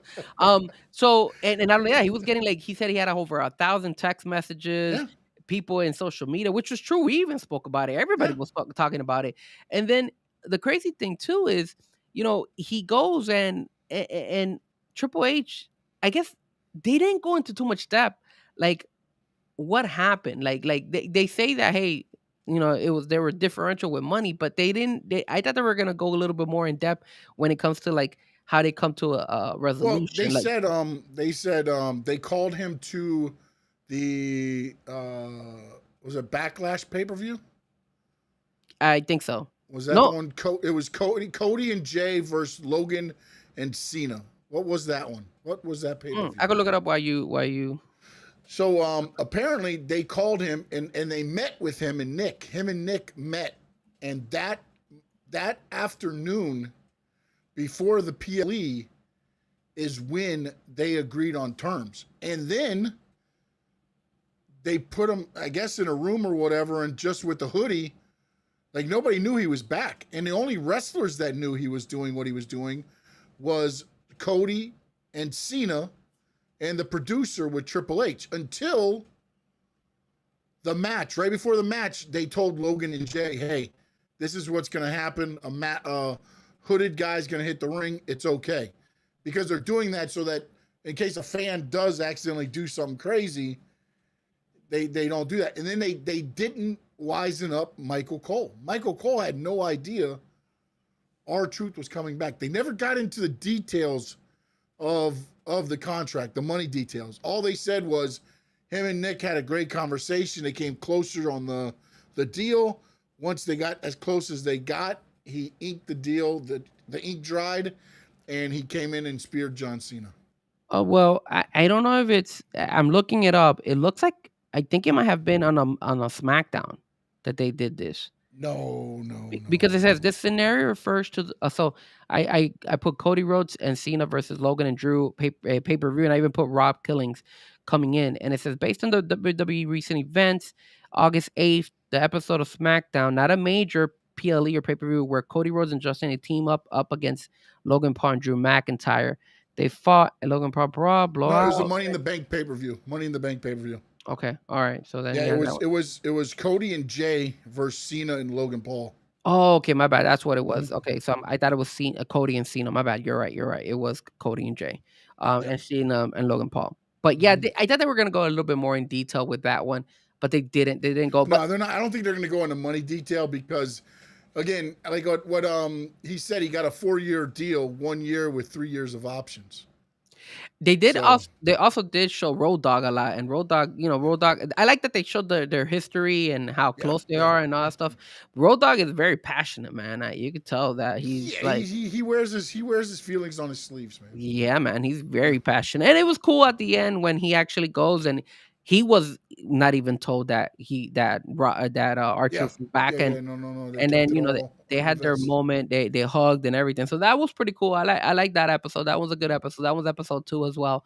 And then Naomi, the whole, they actually mentioned it that she was the one that threw Jake Cargill on that car. Like they confessed that she was the one who actually did it. Like remember we were always saying, oh, maybe it was somebody else or something like that, but she actually says, "Oh, I was the one who threw her." I was the one that pushed her off in the car. And then they also show her as well as like her. I don't know if it's in episode 2. It might be in episode 4 of how she's able to win the Money in the Bank as well. Yeah, I think that's the one I just saw. I think that's 3 or 4. That could be 3. Where she actually cashes in and she has like a broken, like I guess she had like a broken nose because Jake Cargill beats the crap out of her, and then all of a sudden they're like cleaning her nose up and all that stuff, and then she's like, oh, when do you gotta go out there? She's like, in the next 30 minutes. So they're like, that's why you see her taped up on her nose, and then she cashes in and obviously wins the women's title. And then obviously they go into a little bit more detail as far as like how she treats the Money in the Bank briefcase by putting like her personal tape. Yeah, she asked Triple H, can I get the guys to put tape on? He's like, they'll get you a new one. Tell them what you want, they'll get you a new one. Yeah. Here's one last thing, because I know we covered a lot of the Unreal. And I don't know if you saw some of the Seth Rollins, but there is, I think it's either on episode 4 or going to 5, where Triple H comes up with the idea of the injury for Seth Rollins, right? And he goes and he tells them that, hey, I don't want anybody to find out about this, right? Did you get to see that? No, but I've seen a clip of this already. I believe it's his talk with Seth about wising up LA Knight. It's yes, all that is part of it. Right. So then here's the thing that confuses me, because they went ahead and they said, hey, this is where I'm going with this, with the QB1, which is Cody Rhodes. So they wanted to keep it in an inner circle. So what they wanted to do is that only some of the writers knew about it. Paul Heyman knew about it because he was actually there where Triple H brought it up, because Triple H was the one that brought it up.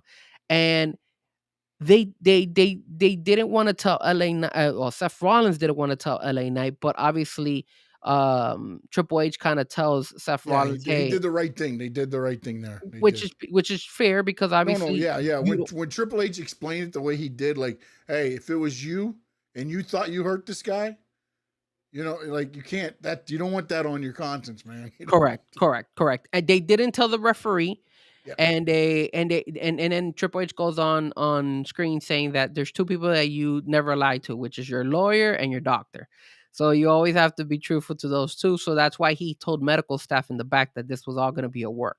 Now, at the beginning of that episode, you do see Paul Heyman, and Paul Heyman says that he hates the show. He hates this show Unreal, and he would not want to ever like talk about it. So you're not gonna get the most honest answers from him. But he's so like he's such a persona, dude, that it makes you even want to tune in even more because he's so good at it. Like Yeah. even if he doesn't agree with the episodes and with the actual series, he still makes it really good for you to listen to.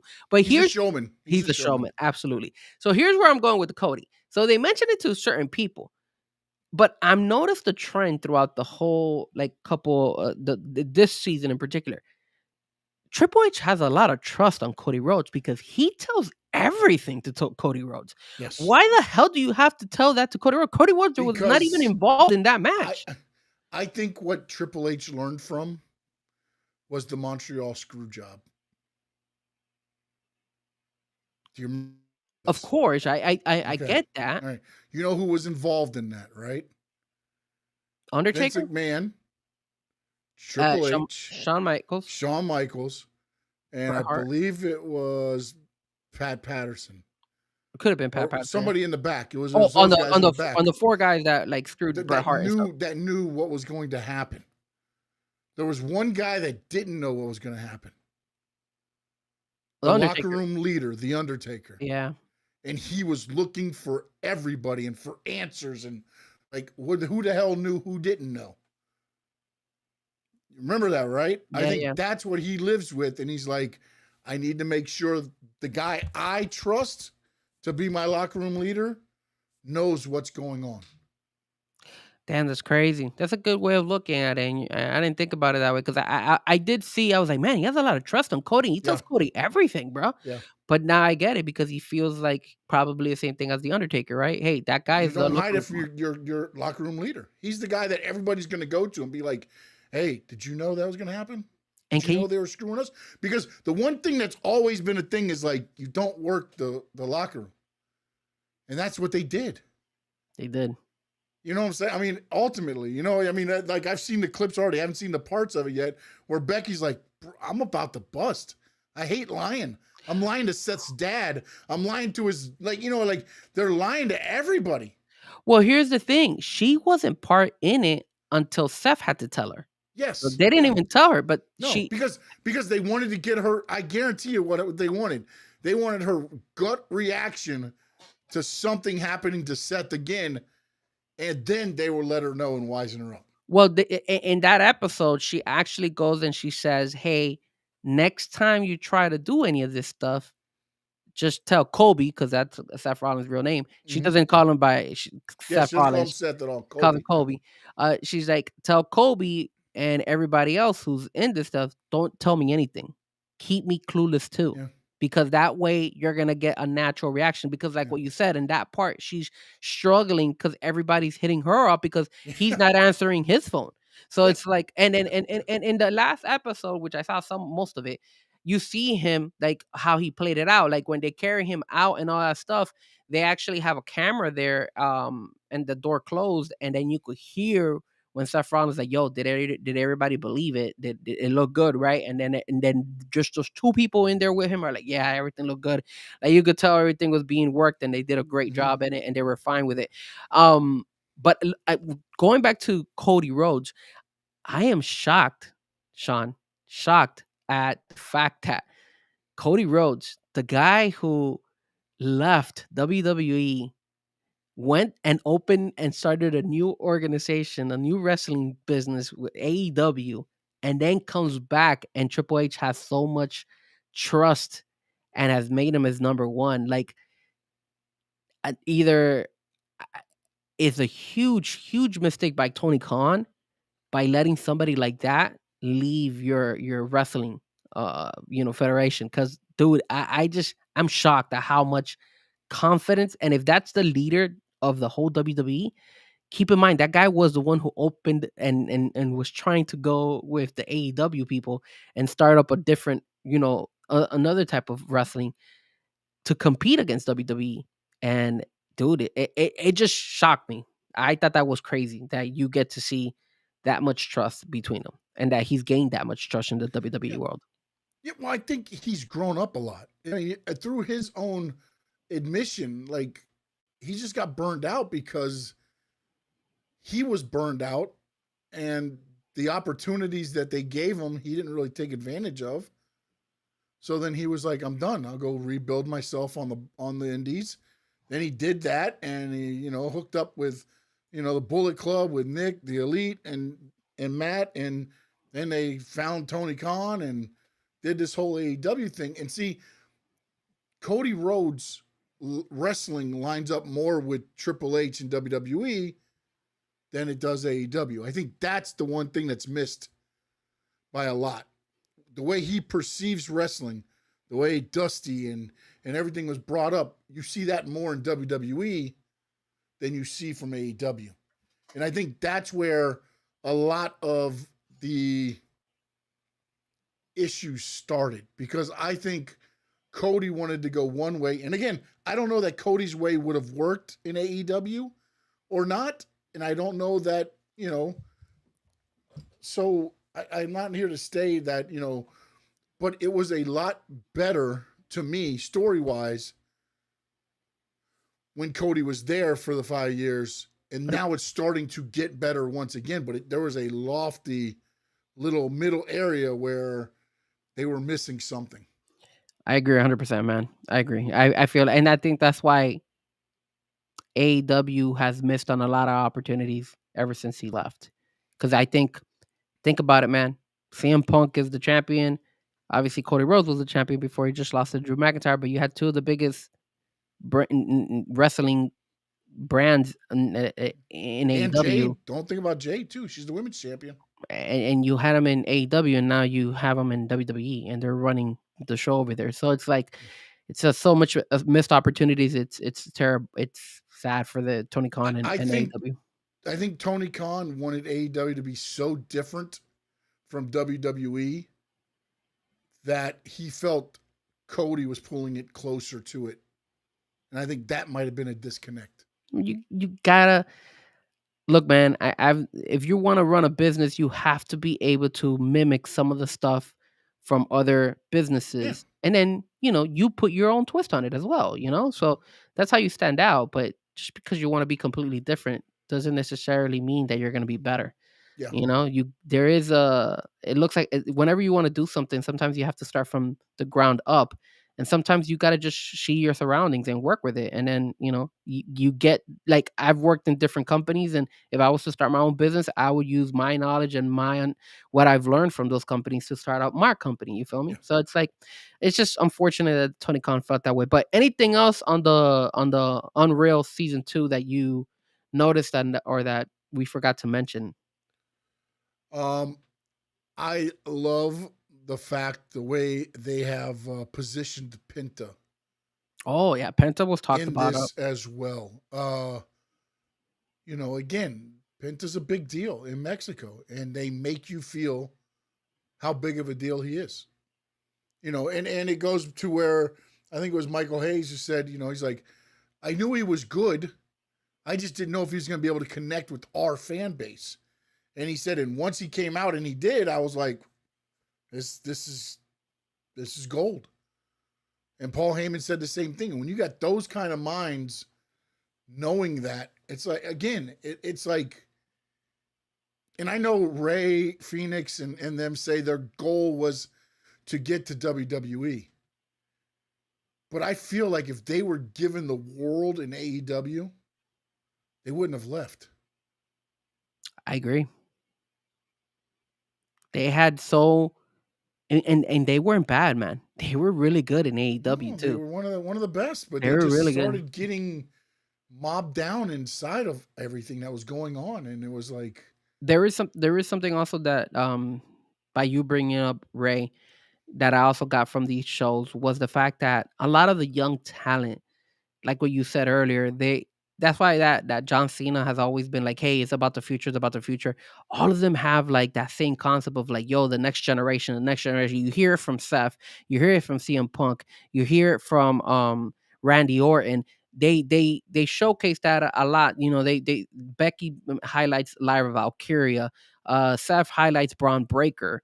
um I think it was Randy Orton, Randy Orton and his whole Jelly Roll, because Jelly Roll played a big part as well, and I think it was Yeah, I think episode that's the 4. next episode I'm getting to. Yeah, so and that's inspiration, because they actually show Jelly Roll, and Jelly Roll is not obviously up and coming talent, but No. but still, it was cool to see how the WWE has worked this, because now if you're a Jelly Roll fan, you'll tune in to at least that episode 4, because it basically, they interview him, they tell him about how he was like, he gives his reason as to why he lost so much weight. There was a part where he says that 2 guys had to help him get up, and at that time he was huge, and then it shows a little bit of how he's lost so much weight, and he's at 300 pounds, and that now he's like weighing what he used to weigh in middle school and stuff like that. So WWE is smart in what they're showcasing Mhm. as well. And then the LA Knight situation is also interesting, because I feel like you could get storylines out of this Unreal stuff as well, Oh no, because you're gonna get takes from like people. there's a reason this is calculated. I said already he's going to have a big 2026. I think this is gearing up to that. You start seeing, in the first ones where he makes the mistake, and then now, I haven't seen the rest of them, but I got to believe there's going to be a little bit of character arcs here and there. Well, they highlighted his reaction to how Seth Rollins, when he injures it, because he knew. So they actually, in that episode, I think it's either 4 or 5, is where they actually give LA Knight kudos for being like playing it out perfect, like Yeah, being upset, walking out of the ring very quickly after saying, "Damn it, man, why does this happen?" Him keeping his mouth shut, not yeah. telling anybody about all this stuff, because he was in the work too. Hmm.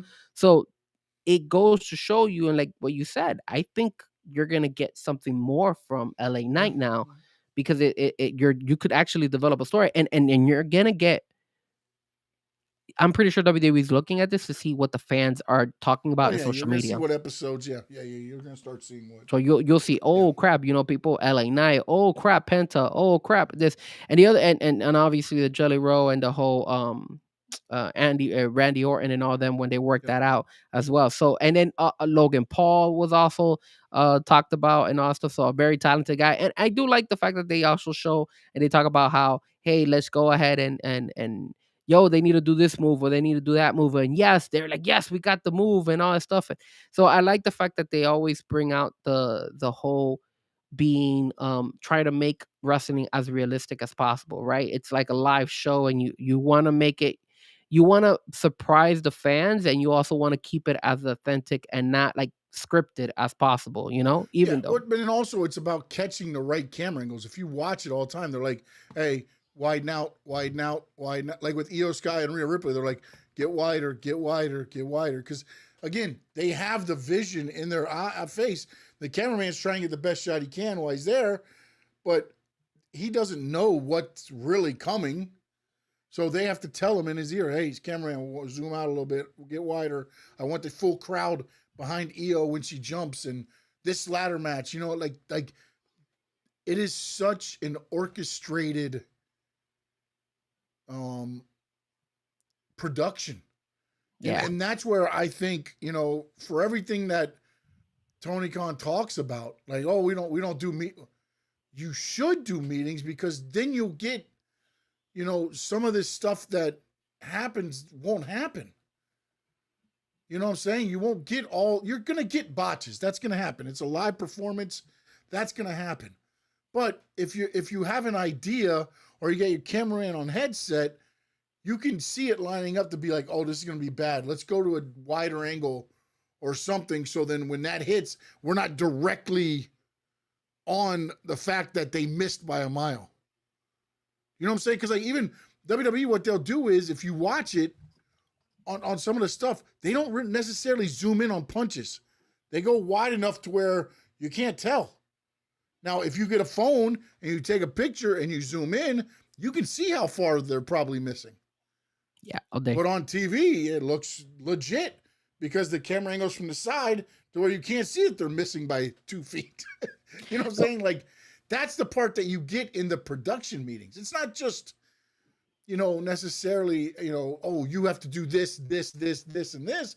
No, it's so that they understand, okay, this is how it's going to go, and that's why the producer sits there the whole match. It's like, But all right, guys, in 3 moves, in three, right after this clothesline, and they're going to do 2 other moves, and then it's the big power bomb spot because they understand the workings of the match, so that the cameraman now can start moving around to be in position to where they need to be for the move instead of just surprising everybody. I think this is where I get where Tony Khan comes from, and it's because of the relationship to sports when it comes to his ties to the NFL and to soccer. Because I will tell you this, production, when and shout out to the Miami Sharks, because obviously, unfortunately, they're not running it back this year, but I've worked with the Miami Sharks for 2 years in a row now. This would have been our third year. When we did production, we never had any production meetings, Sean. So the way we did it was we would all have like a thread and we would just talk about it for like they'll give us like a guideline of what to expect. This is what we're gonna do. We're gonna run this, for this, and then we would wing it. That's what we did the first season. And we made so many mistakes because remember, or you guys don't know, but I was the DJ throughout like the whole breaks and all that stuff, and these are actually were being televised on ESPN Plus, and so you could have watched these games. But what would happen here is after 1 year of making mistakes, we learned from that and we started to correct it. But even though we learned from it, we never went ahead and actually had like sit downs of certain things. We just went with the same routine, and I think that's where he gets like confused, because I think that's why he thinks that way, because he treats it like if it was the NFL or like if it's the NBA or like if it's a sporting event, because in sporting events you my friends that are DJs on some of these big sporting teams and stuff like that, they'll tell me, hey, yeah, we have like a brief rundown of everything, but they don't actually sit down and go word by word, kind of like what Yeah, WWE does but though. again, in the sports, you can't be like, hey, the 49ers on 2nd and 10 are going to be doing an out pattern, so let's make sure we got the camera that perfectly. that In that is wrestling, you that is can. yeah, it In is that wrestling, you can. That's again, this that's is the where problem. I That's where feel you get like fixed. Yes, it's still more entertainment than sports. That's of the course. problem. Like, Yes, and that's where to me they missed the boat on, hundred because percent. then you make it a bigger production. Yes, You know what yes. I'm saying? That Instead of that being That's the what it difference is. between wrestling and like a live sporting event. You don't have to get a different angle on a particular play because you get it. I'm not, and granted, production in the NFL and all that stuff has changed, and the Well, cameras yeah, and they all got the effects. cameras everywhere now, and you got the Yeah, one overhead. I yeah, mean, and then obviously they've worked on it, so it's like, but you get our concept here that in on a regular, let's not use NFL because NFL is like so high end and they want no, to but invest any more money. sport though is reactive. You're filming a live. You don't know they're going to pass the ball wherever. You don't know Correct. when they're going to shoot the ball. You Yeah. don't know any of that. But in wrestling, you do. Yeah. So you can set up a production because you know at least the big moves that are going to happen. And 100%. to not take advantage of that is not a smart man. Not a smart at all. No, no. All right. So we covered Unreal. We covered the TNA. We covered the new hirings. Uh, what we still got like two. Well, we spoke a little bit about Ring of Honor. If you want to talk about that very quickly, I just wanted to Yeah. ask you on the Ring of Honor for you guys. We mentioned that Tony Khan is actually doing some production now and a collaboration with Athena's promotion, Metroplex Wrestling. My question to you is this something Tony Khan should continue to do in Ring of Honor?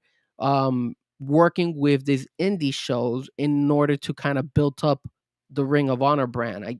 I actually personally like the fact that he's doing this with Metroplex. I don't know the ins and outs. I don't know if maybe he's doing it just because it's Athena's promotion, but and Athena, if you guys don't know, she's a wrestler in AEW, the Ring of Honor champion. But I like this. If this is a route he's gonna take, where he probably is gonna start looking to actually work with these indie shows and actually make collaboration, kind of like that Forbidden Door, and just actually bring them into life. Because if you do that, you're gonna see you could get stars out of these indie shows, and it'll be a lot easier for him to identify, hey, look, this guy's really good, that girl's really good. I mean, bring him on. I like this. Like, let's say, for example, in the future, he actually has a collaboration with CCW, and then all of a sudden, you're gonna have CCW fans tuning into Ring of Honor. I think that would So be we're gonna have amazing. an AEW ID program too instead of a WWE ID program. I guess. I mean, You know, I like it, but I think it's nothing more than him, the respect he has for Athena and her promotion, and like, hey, let's work together. Let's get you some fans in the building. We'll do a collaborative effort, and I think that's where this stands. Now, again, I don't know what he's going to do with the Ring of Honor brand because I would have already made Ring of Honor NXT. if he could turn this whole brand of Metroplex and bring it over, and maybe it's a one-off, but then he starts doing this with a lot of indie shows, I think he could start something up. I think this could Yeah, be but something good. I think Tony's a dirty name. TK is a dirty name when it comes to like stealing talent. And I know a lot of the indies will be like, hey, yes, but there's still some indies that, you know, they got TV with Triller TV. You've got indies now that can have their own TV. CCW, YouTube, every one of like their shows out of I believe the Pompano one is always on YouTube. They have some of the tapings on YouTube, Well, no, yes. the tape, but live. They do the live shows I in didn't know Pompano. I didn't know I've they watched the taped the last live three of ones. them. Oh, The wow. last three of them, I think it was the ones in Pompano, I believe. Okay. All Or was right. it Doral? Which one was it? It was And, one and, where they go live. So, like, now you have your avenue there. I mean, and again, shout out to CCW. They had freaking three Cor shows. no, not only that, but they actually had also Mandy Sachs. Mandy Sachs? Yeah, Mandy Sachs. And Cora Jade training in the CCW Oh, yeah. thing. I was like, Big damn. girl. Yeah. And they were and they're smart. They were like showcasing it and showing it and saying, hey, Yeah, look, no, yeah, hell yeah. Hell that yeah, way more dude. people can look and see, like, oh shit, look who we got Mm-hmm. in our training facility. That was impressive. But I don't know. I like the idea. I think if he does No, something like I that, don't would be think cool. it's not a bad idea. I And he just don't doesn't. think it's what you think it is. I think it's more, I Wow. respect her so much and I'm going to help out her company, her school, give it the Ring of Honor rub to where the audience is a little bit bigger and we can build something. Not saying now they might do a collaborative effort, it would make sense. But again, I don't know that it's going to branch off and be the other part of what you think it is going to No, be. but I think this is what I'm thinking. The same way you mentioned earlier, which I thought was still kind of shady, but still they're doing it. Is that WWE had a like some type of agreement with TNA, and then all of a sudden they're kind of picking out their wrestlers out of there. I guess I feel like Tony Khan could do something similar, just and again, not behind their backs, because I know that he did that before with the big companies, but focus on the indies and give those guys an opportunity to showcase themselves, and then have the opportunity to come to Ring of Honor. And I think you're gonna get Yeah, more eyes at Ring of Honor. but Ring of Honor has a good roster. I mean, the problem is they're not showcased enough. You have That's them stuck on an app yeah, that but nobody wants to pay for. you said a good roster, but name me somebody there that that is a superstar that you're like, yo, I gotta tune into Ring of Honor to watch it. I mean, it's Ring of Honor. Athena, I guess, maybe. And they even have brought in Athena more into Billy AEW. Starks. She had her moment. She had her the time Yeah. coming up, but nothing like I'm not. If you go to But your whose fault is that? That again, that's it's like so what? You're just gonna bring more shit and pile it on? Like that's what I feel like you're doing. okay, It's like I wouldn't say okay, more we shit. we we all we have all this food here. Let's go get groceries and bring it in and see if Tony Khan can make a better recipe. Like Okay, oh okay.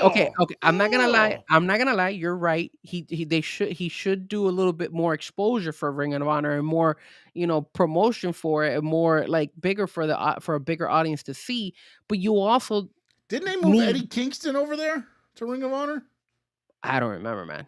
I don't know. I think they did for us like a split minute, and then but Eddie Kingston's been in and out because of his injuries and stuff like that. So I don't know if he's been there or not recently. I know he came back to AEW and he did a couple of dynamites. And when I believe it's when they were doing the Blood and Guts around that time frame is when Eddie Kingston had come back. But Besides that, he was in Ring of Honor before that, after his long break from Yeah, injury. no, just recently, Eddie Kingston and Ortiz rushed to the aid after a post-match attack from the Grizzly Young Vets. See, but again, do you think Eddie Kingston's a needle mover? I don't. Well, I mean, I think he's a again, solid what wrestler, but I what are don't you think he's a trying to needle. do at Ring of Honor? You should try to make Ring of Honor what NXT is. I agree with that. But then That's it. I mean, I don't know. you need to find one wrestler or two wrestlers, women or two women, two guys that are gonna lead that charge to make that promotion better. Kind of like what TNA was having when they had Joe Hendry. Joe Hendry blew up, and then all of a sudden, people started tuning into TNA a lot more often, and that's why WWE eventually ended up taking Joe Hendry from TNA, because they found that guy. They're like, damn, this guy's a hit. People want to tune into TNA for this guy. I don't think they have anybody in Ring of Honor that's like that. I think that's the problem too. I granted, I agree with you that Tony needs to improve on promoting it and I maybe think the putting it in a talent's better. there. That's my thing. I I don't just think it don't is. think I they're think there's there's decent they're I think there's decent talent there. I think there's good quality. There are decent wrestlers there.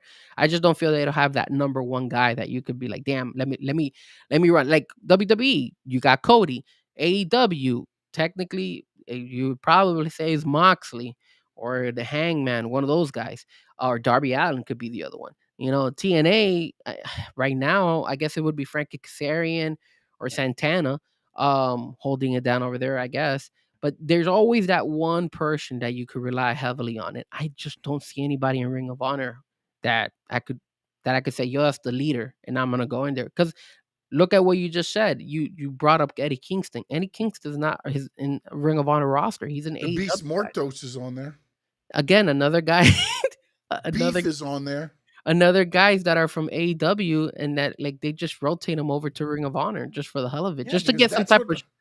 but that's what I'm saying though, is that's you need to use this for NXT. You should have some of the guys that are getting TV time on AEW over to Ring of Honor to get more matches and move some of the guys that have the stuff in Ring of Honor over to AEW TV. But if you notice, Is what you need to do. think about NXT right now.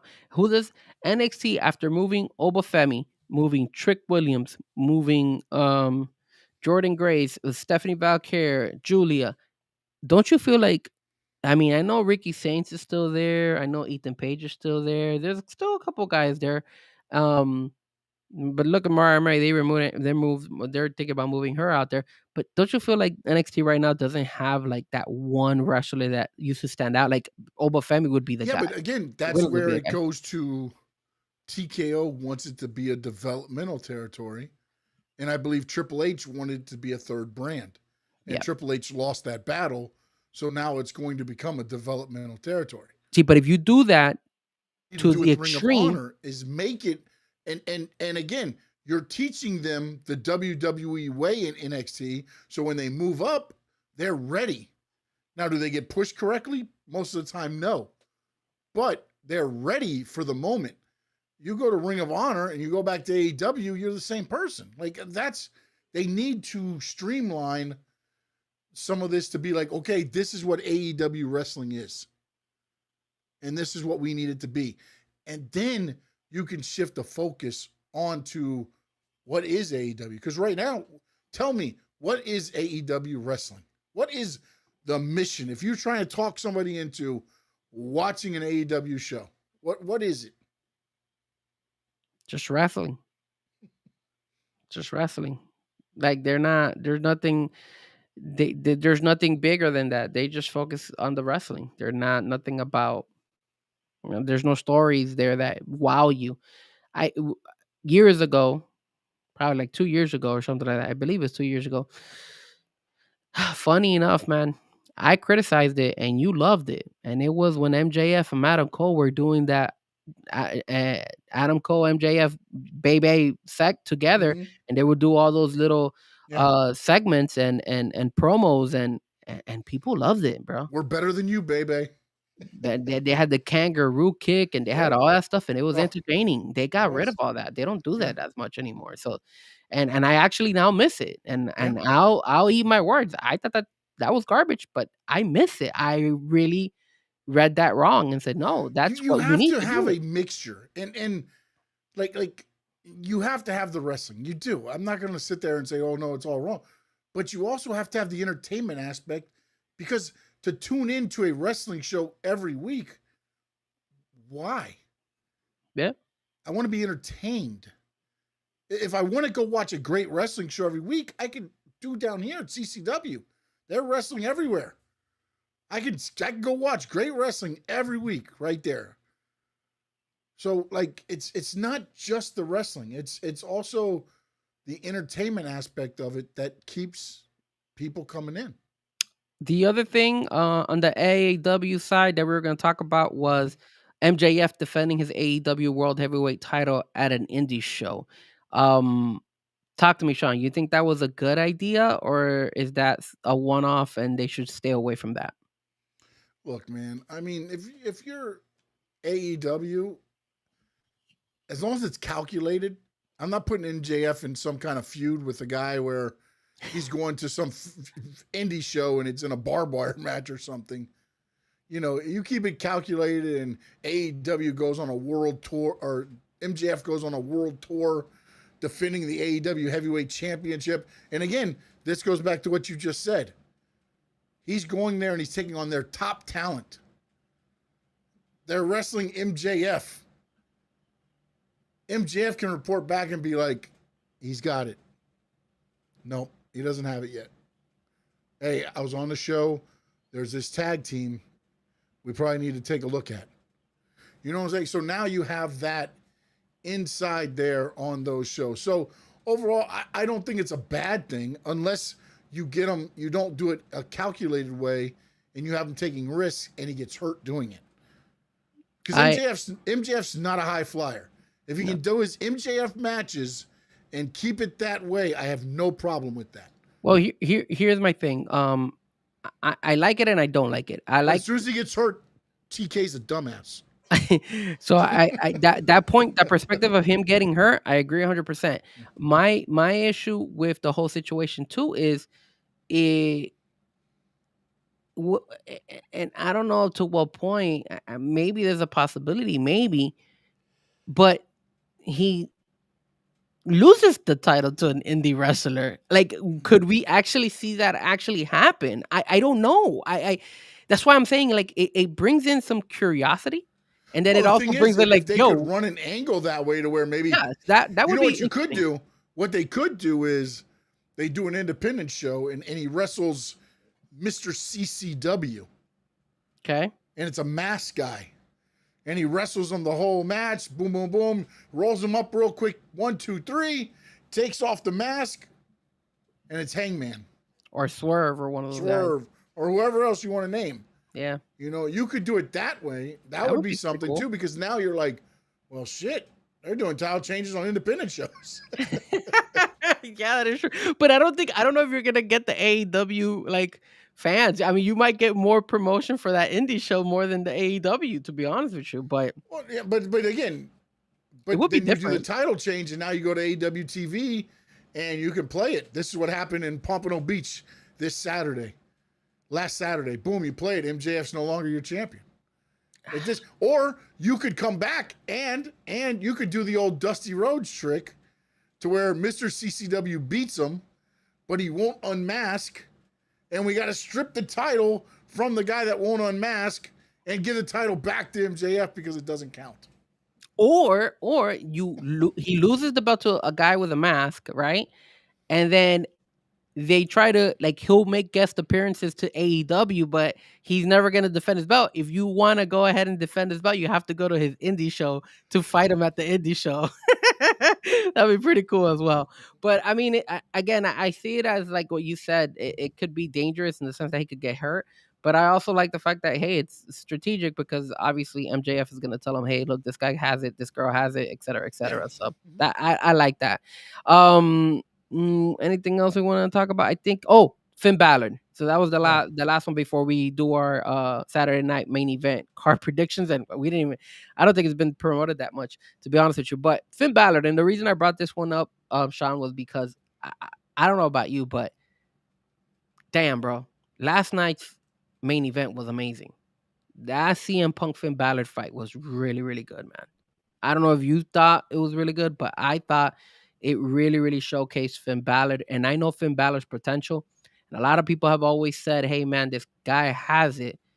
But WWE has never been able to push him to be. A lot of people thought he was going to be the next part of the next core group of guys that are going to be, the future of WWE. But he's kind of sat in that middle of the pack group for some strange reason. But seeing that fight yesterday, man, and that main event against CM Punk and him losing and everything, I hope, I'm praying, I'm crossing my fingers that they find a way to put Finn Balor as one of the main big guys in the roster moving forward. I mean, unfortunately, I think they've already been there, and I almost feel like this was his. You're at home. Thank you for all you've done. Here's your coup de grace, shall we say? Remember, he was the very first Universal World Heavyweight Champion, and then he was injured, and then it never transpired after that way, and that was with the old regime. Mm-hmm. Finn Balor has it. He has it. I mean, they ruined the Demon, but when he did that, I mean, it's just he has it. He does. I just don't see them. I feel like this was the thank you for all you've done for us. We're going to make sure you get one more big match and send off. And they did it on this tour in his hometown. Are you insinuating that they might let him go? No, I don't think they're going to let him go, but I don't know how much more time he has left. I mean, for me, man, I know that was a different regime. And I don't think WWE's going to push him in the next couple of years. That's the other thing. They're going to keep him right where he's at. He's at that moment where the baby faces, as they elevate, they beat him to elevate. You know what I'm saying? They look at him as like Chelsea Green. That's what they do. He's the heel LA Knight right now. What do you mean the heel LA Knight right now? Because LA Knight elevates the heels, and Finn Balor elevates the baby faces. That's a good point. Yeah. But I think he should not be in that role. No, I don't think so either. Because he has the potential, and he showed it. He 100%. Showed it yesterday. Yes. So I don't know if I hope WWE changes their perception of him and pushes him, because I do honestly feel that at the end of the day, he could be the face of WWE. He really can. Dude, he has the ability to be that face of WWE. He should be one of the main guys. I think they give him the bad end. I think he should be up on the main part. Yes, I agree with you there. I don't know that he would ever be the face of WWE. Do you feel that that if they were to give him that opportunity, that he could get to that level, or do you feel like he should stay where he's at, which is mid-level, helping the babies get over? No, I think he can. I think he could elevate up. I just don't know how long he can stay up. That's the thing. I think it would be a Jey Uso type thing. I don't know, man. Do you think Jey Uso is better than Finn Balor? I don't mean in ring. Finn Balor runs circles around Jey Uso all day. But again, when you look at it, for some reason,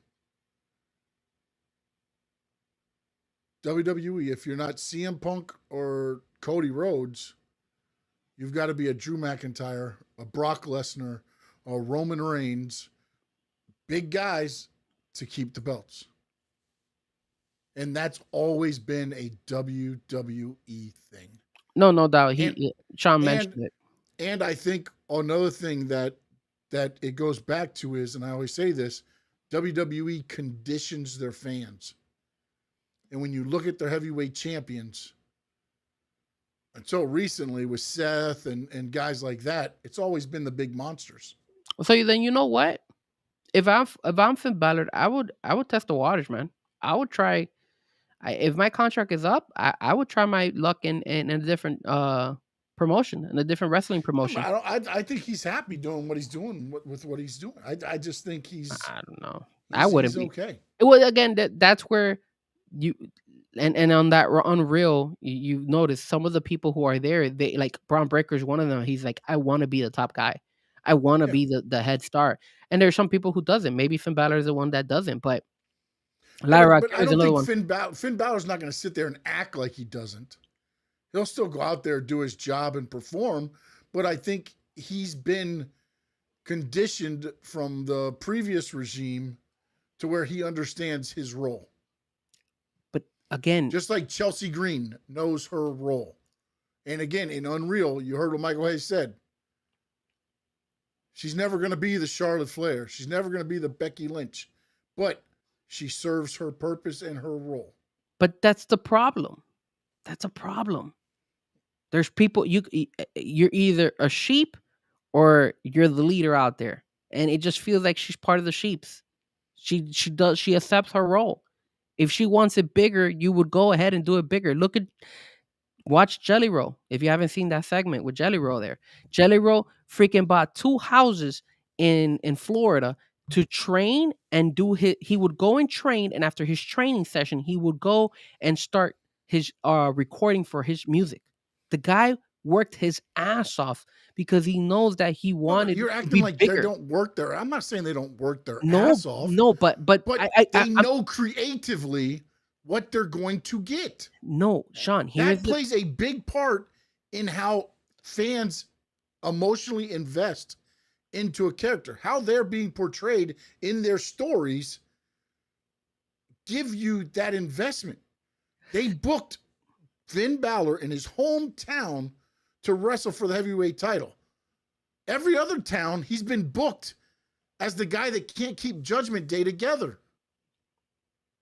Again, what you need to do as a Finn Balor or Chelsea Green, and again, they might not be these type of people. Maybe there are. I feel like they're just satisfied with the role that they're given. You need to push yourself to even more levels. And if you feel that WWE is not giving you that, then you got to do what Cody did. Get the hell out of there and put a name for yourself.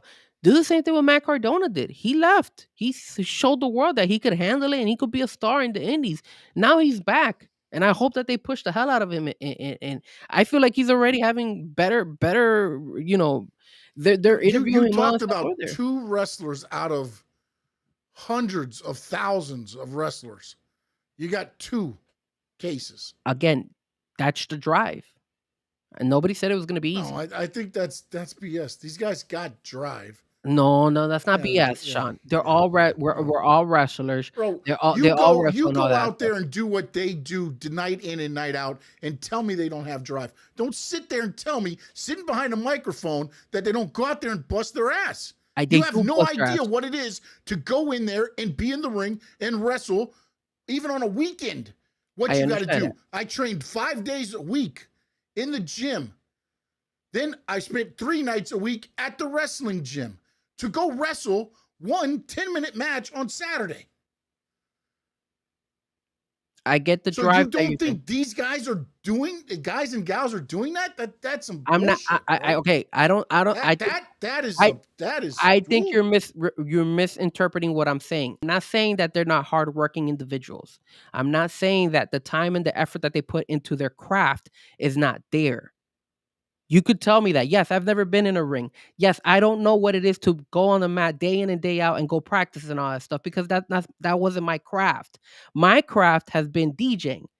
You see me wake up at 7 o'clock in the morning, go to work, and then after that, go and do my regular 9 to 5 job, then go DJ for 8 or 9 hours until 3, 4 o'clock in the morning, wake up the next morning and go back to work and do my regular 9 to 5 job. Yes, I am not a wrestler, but I know the drive. And if I want to become a better DJ, I have to sacrifice myself. And I know that these guys do a certain thing, but there's a point where you get stagnant. And that's why I said not everybody goes and makes it to the top. I'm not the best DJ in the world. I need to practice like a savage. But it's up to me, Frank, to go ahead and keep pushing myself to that. And not everybody's going to be able to have that same drive, because at the end of the day, there would be everybody would then make it. But That's what I'm just trying to say. And I'm not trying to discredit any wrestler, including indies or anything like that. I maybe misspoke for you. I apologize on that part of it. But here's the thing, though. You, Frankie, the DJ, control yourself. 100%. Now, if somebody else controlled you and said, hey, Frankie, you're DJing at the 7-Eleven. Frankie, you're DJing at the Cumberland Farm. Frankie, you're DJing, and he gives you all those gigs, are you still going to be able to elevate the way you want to elevate? That's when you yourself have to look at yourself and be like, okay, let me do them. Let me try it out, because obviously you don't know where you could get, right? You're not going to know where you're going to get if you don't do it in the first place. So I would try it out and then see if it works for me. And if it works for me and I see that I'm getting better and more exposure and more then yeah, I'll stick to it, because I'm like, okay, I got to keep going. Maybe this is going to elevate me to where I want to get. But if I see that I'm here and then I've done it and then all of a sudden I'm stagnant and I'm not going anywhere and I want more, then that's when you have to unfortunately take that risk and say, you know what? Yes, it's guaranteed work. Yes, it's guaranteed money, but this is not just not going to get me to where I want to get. I'll give you, I have no problem sharing this with you. I'll share it to the world, because I don't care anymore. I've always told everybody my purpose as what I've learned is that I want to do something different than what I do right now, my regular 9-to-5 job. I've already mentioned that to many people behind the scenes, behind the camera, but I'm opening up to you and to the people who are watching. But I'm not going to get there until I finally make the decision to let go of something. So I have to make that decision. And it's hard, because all of us get comfortable. All of us. I know, Sean, that there must have been a point in time in your career, in your wrestling career, that you wanted to make that extra step. And if you could take back and say, hey, I should have done this, you would have done it differently. Same thing goes with me with certain things. That's the way. So it's hard, because we have responsibilities. We get comfortable. That's what I'm trying to say. So that's why when you say, Frankie, you only mentioned 2 guys, Cody Rhodes, Matt Cardona. Yeah, because those guys took that risk. Those guys said, hey, fuck it. If I'm going to fail, I'm going to go down fighting. And if I fail, I fail. But I'm not going to have that mindset of failing. I'm going to make it out. That's how billionaires become billionaires. But how old do you think Finn Balor is right now? Oh, I don't know. Tell me, more or less. Maybe in his mid-30s? Take a guess. 38. 44. Oh, I didn't know he was that old. Yeah, that's what I'm saying. Like, he doesn't have that much. But age is just a number, Sean. Freaking. No. You want to know something? I mean, I get what you're saying. You want to know something? Know something? David Guerra did not become the high prolific DJ until he hit his 40s. Yeah, I understand that, but Finn Balor destroyed his body early on in Japan and all that stuff when he was doing all that stuff over there. Like, I just, again, I go back to where with Finn Balor, that one is he's okay with JD McDonough being a tag team right now, because it's not wear and tear on his body, and he's able to live a life and ride off into the sunset at some point here soon. Maybe he just feels that at this point in time it's too late in his career. And I get it. I think he might get one more push after that match. I think they saw something and it was like, hey, why wouldn't you? Why wouldn't you give him one more shot? Not saying he's going to win the title, but give him a run up and go. I don't see what that would hurt, but I just don't see him going back to the top and being the face of WWE. Well, how old is LA Knight? LA Knight is probably in his 40s too. He's probably like 41. I think he's probably about the same age, actually. And from what we were talking about, it looks like maybe they want to give him a push. He's 43. And it looks like he's trying to make a push. Don't you feel that way? That they might consider giving him a push and be like, damn. And if he gets his turn, if he gets his opportunity, he might become big at age 43.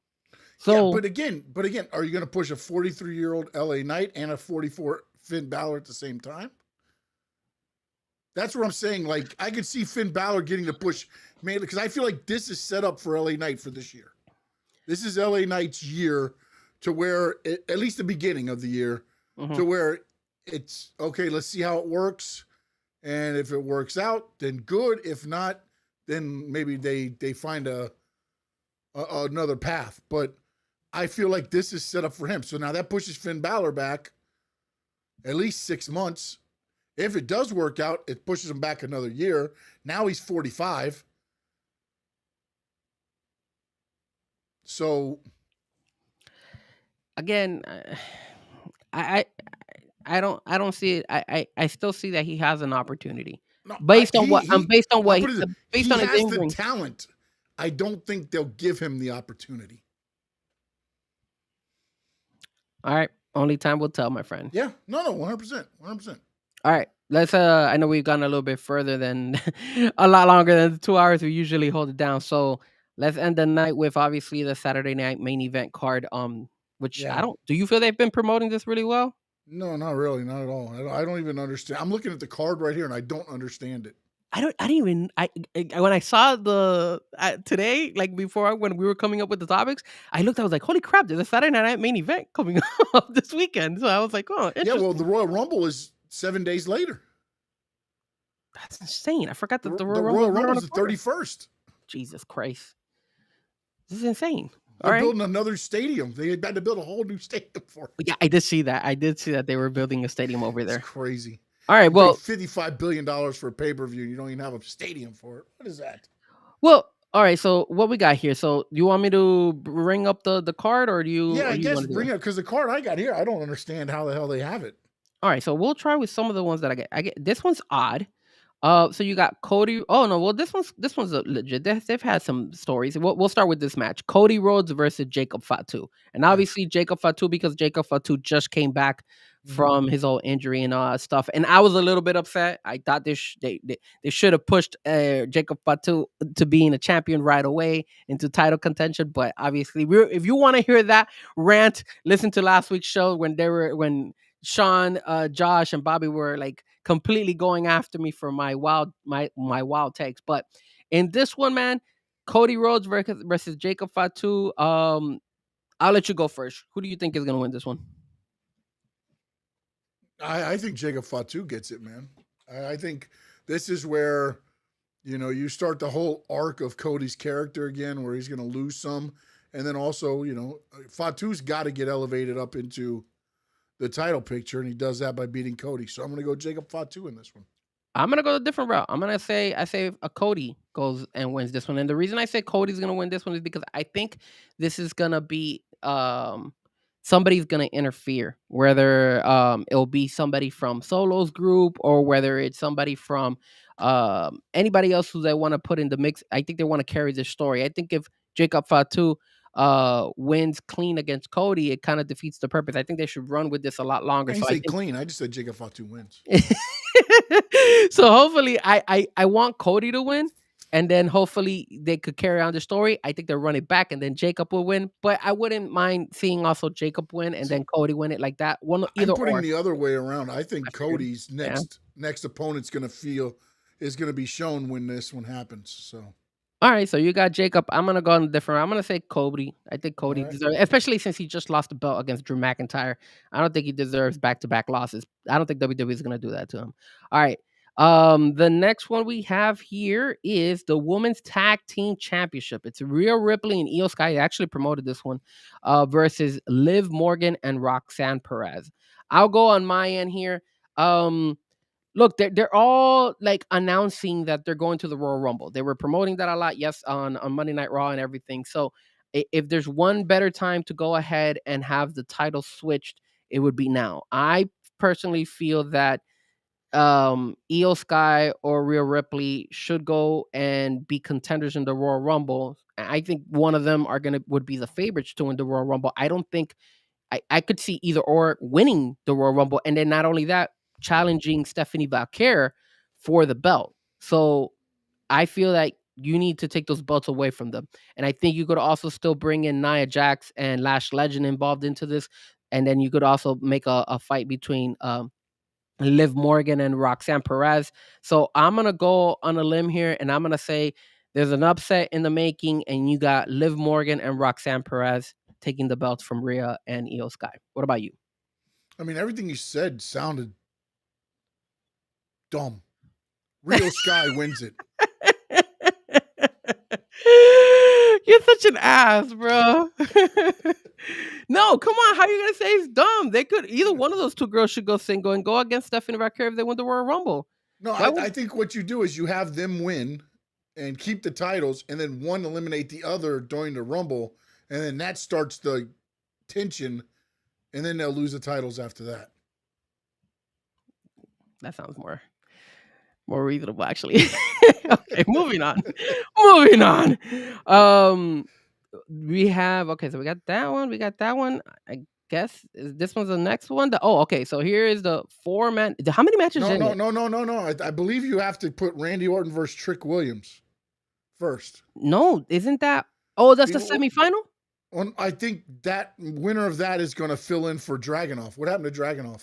No. I have here it says Randy Orton versus Damian Priest versus Sami Zayn versus Trick Williams. It's a fatal 4-way. That's what I thought it was. Oh, versus Trick Williams? Yeah, all 4 of them in a fatal 4-way. That's what I thought it was. Okay, so maybe what I have is old then. Maybe they've already done the whole thing with Trick and Randy. I don't know. It says, with a shot at the Undisputed Championship line, Randy Orton, Damian Priest, Sami Zayn, and Trick Williams will battle in a high-stakes main event Saturday night at the Bell Center. Yeah, all 4 of them are going at it. I've got question marks in this, and then I've got down Randy Orton versus Trick Williams, potential part of fatal 4-way build. But here's the thing: is there, how many matches does it show on your end? Because if I only, it was 4 with that. I only got 3 if that match doesn't happen. Yeah, that I only have 3. That's why. Yep. But are they trying to pull a TNA here? Yeah, they're going to do a TNA right here. They're going to show TNA how it's done with 3 matches. I gotta look this up. It has to be. Hold on a second. Yeah, but if you look at it, you could probably. It's probably going to be because you're probably going to give Cody and Jacob 20 to 30 minutes. The tag team match will probably get 20 to 30, and the 4-way you could give 40 minutes at least if you wanted 30 to 40 minutes. I guess. I mean, it's a 2-hour show, right? Yeah, because the winner will be the number 1 contender, so I'm sure Drew will make an appearance. Actually, you're right. It does say here, number 1 championship contender, Randy Orton, Trick Williams, Damian Priest, and Sami. The women's tag team championship, and then Cody and Jacob. Damn it. Maybe they'll add something from SmackDown. Maybe they usually do. They'll throw something in there. Throw some scraps. Maybe they'll add something from SmackDown because I just feel 3 matches just like TNA vibes. All right. Well, fatal 4-way. I guess this is Trick Williams, Randy Orton, Sami Zayn, and who's the last one I mentioned? Damian Priest. So and where the number 1 contender gets the shot at the Royal Rumble, or when do they get their shot? I think they get the shot at the Royal Rumble, I believe. Yes. Okay. It says fatal 4-way on first Monday to Saturday. Yeah, no, it doesn't. I think it is. I would have to Google it, but I believe they get it. Yeah, I'm trying to Google it right now. A Rumble. So while you look that up, though, out of these 4 guys here, now where? Oh man, this thing is in Montreal, bro. Sami Zayn is winning this crap. Sami Zayn's winning too because the Royal Rumble's in Saudi Arabia. So this is all day Sami Zayn, bro. Sami Zayn is winning this crap, bro. This should just be Sami Zayn versus El Generico versus Sami Zayn. Yeah, Sami Zayn is winning this crap, bro. Like I just saw that this isn't in Montreal. Get the hell out of here! And yeah, it's in Saudi, so no way Sami Zayn doesn't win this crap. Of course, Sami is the guy, and then he would have to go up against Drew McIntyre, which is it's a baby against a heel. It's a good Royal Rumble title match. Yeah, because it's not going to overshadow the Royal Rumble, and it's going to be, If we had to pick somebody a close second out of Randy, Damian, or Trick, my pick would be Randy. Me too. Yeah. I am excited. It's too early for Trick and Damian. I don't want to go back to WrestleMania vibes. Yeah, those were a little bit rough. I will say this: I am excited to see how Trick holds his spot. This is a good test for Trick Williams. Yeah, we're gonna get a good take of what Trick Williams is all about. If he could actually hang with these guys, or if he's still too green. Yeah, I feel bad for Sami. Sami's gonna be the one getting thrown everywhere. Dude, he's against a lot of big boys there, bro. He's the one there, bro. He's gonna be taking all the big bumps. Yeah, he You know, definitely. Orton's not taking any big bumps. Oh, absolutely not. That back ain't gonna hold up if he does. Nope. So Yeah. no way. But yeah, so I guess we got those three. So we All right. got you agree with Zammy, right? Yeah, man. Yeah. In Montreal and at Saudi Arabia, the title match. Come on. It has to Come be. It has on. to be Zammy. And even if it wasn't in Saudi, I still think just because he's in Montreal. If he doesn't win, there's going to be a Sammy screw job or something. And he'll set up another storyline. Like, Yeah. you know, I mean, again, the best thing, and I know they've done this a million times already, but could you imagine if KO came out and cost Sami Zayn in Montreal? See, Sean, when you start bringing these ideas, it's where you start throwing us Yeah, off. I know. Again, I say Sam, but I mean, that would be like, okay, go to WrestleMania, and I still think you should get Sammy and KO in like a street fight at WrestleMania, man. Like that would be the end all. That would be badass. Not gonna lie. Not gonna lie. But all right, sir, we took most of your times out there from all you guys. We appreciate you guys sticking with us for a little bit more than 2 hours. We'll go with you, Sean. Where can they find you on social media? As always, at SS_sports talk on X, Stanley Media House everywhere else, Stanley Media House Network on YouTube, and make sure to check out the Facebook page, Stanley Media House Network. Yeah, and you guys can follow me at Frankie Fresco on all social media platforms. And also you could catch me this weekend in LA. So if you guys are into LA tuning into the show, I will be at NAM, DJ Convention Center, for all the audio, lighting, and all that stuff. I'll be out there Thursday, Friday, and Saturday.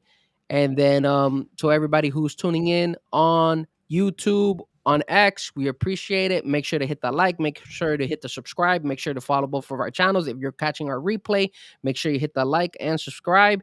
Tell your friends, tell your family, support the channel, support Sean, support my takes as well, my dumb takes. And any last words, Sean, before we head on out? Yeah, don't make those faces. Don't make those I'm faces. not, man. You have a great flight, sir. Sir, I have a Hurricane Suck shirt, so I am doing fantastic. I hope I do have a great flight. Sir, Hurricane Suck, bro.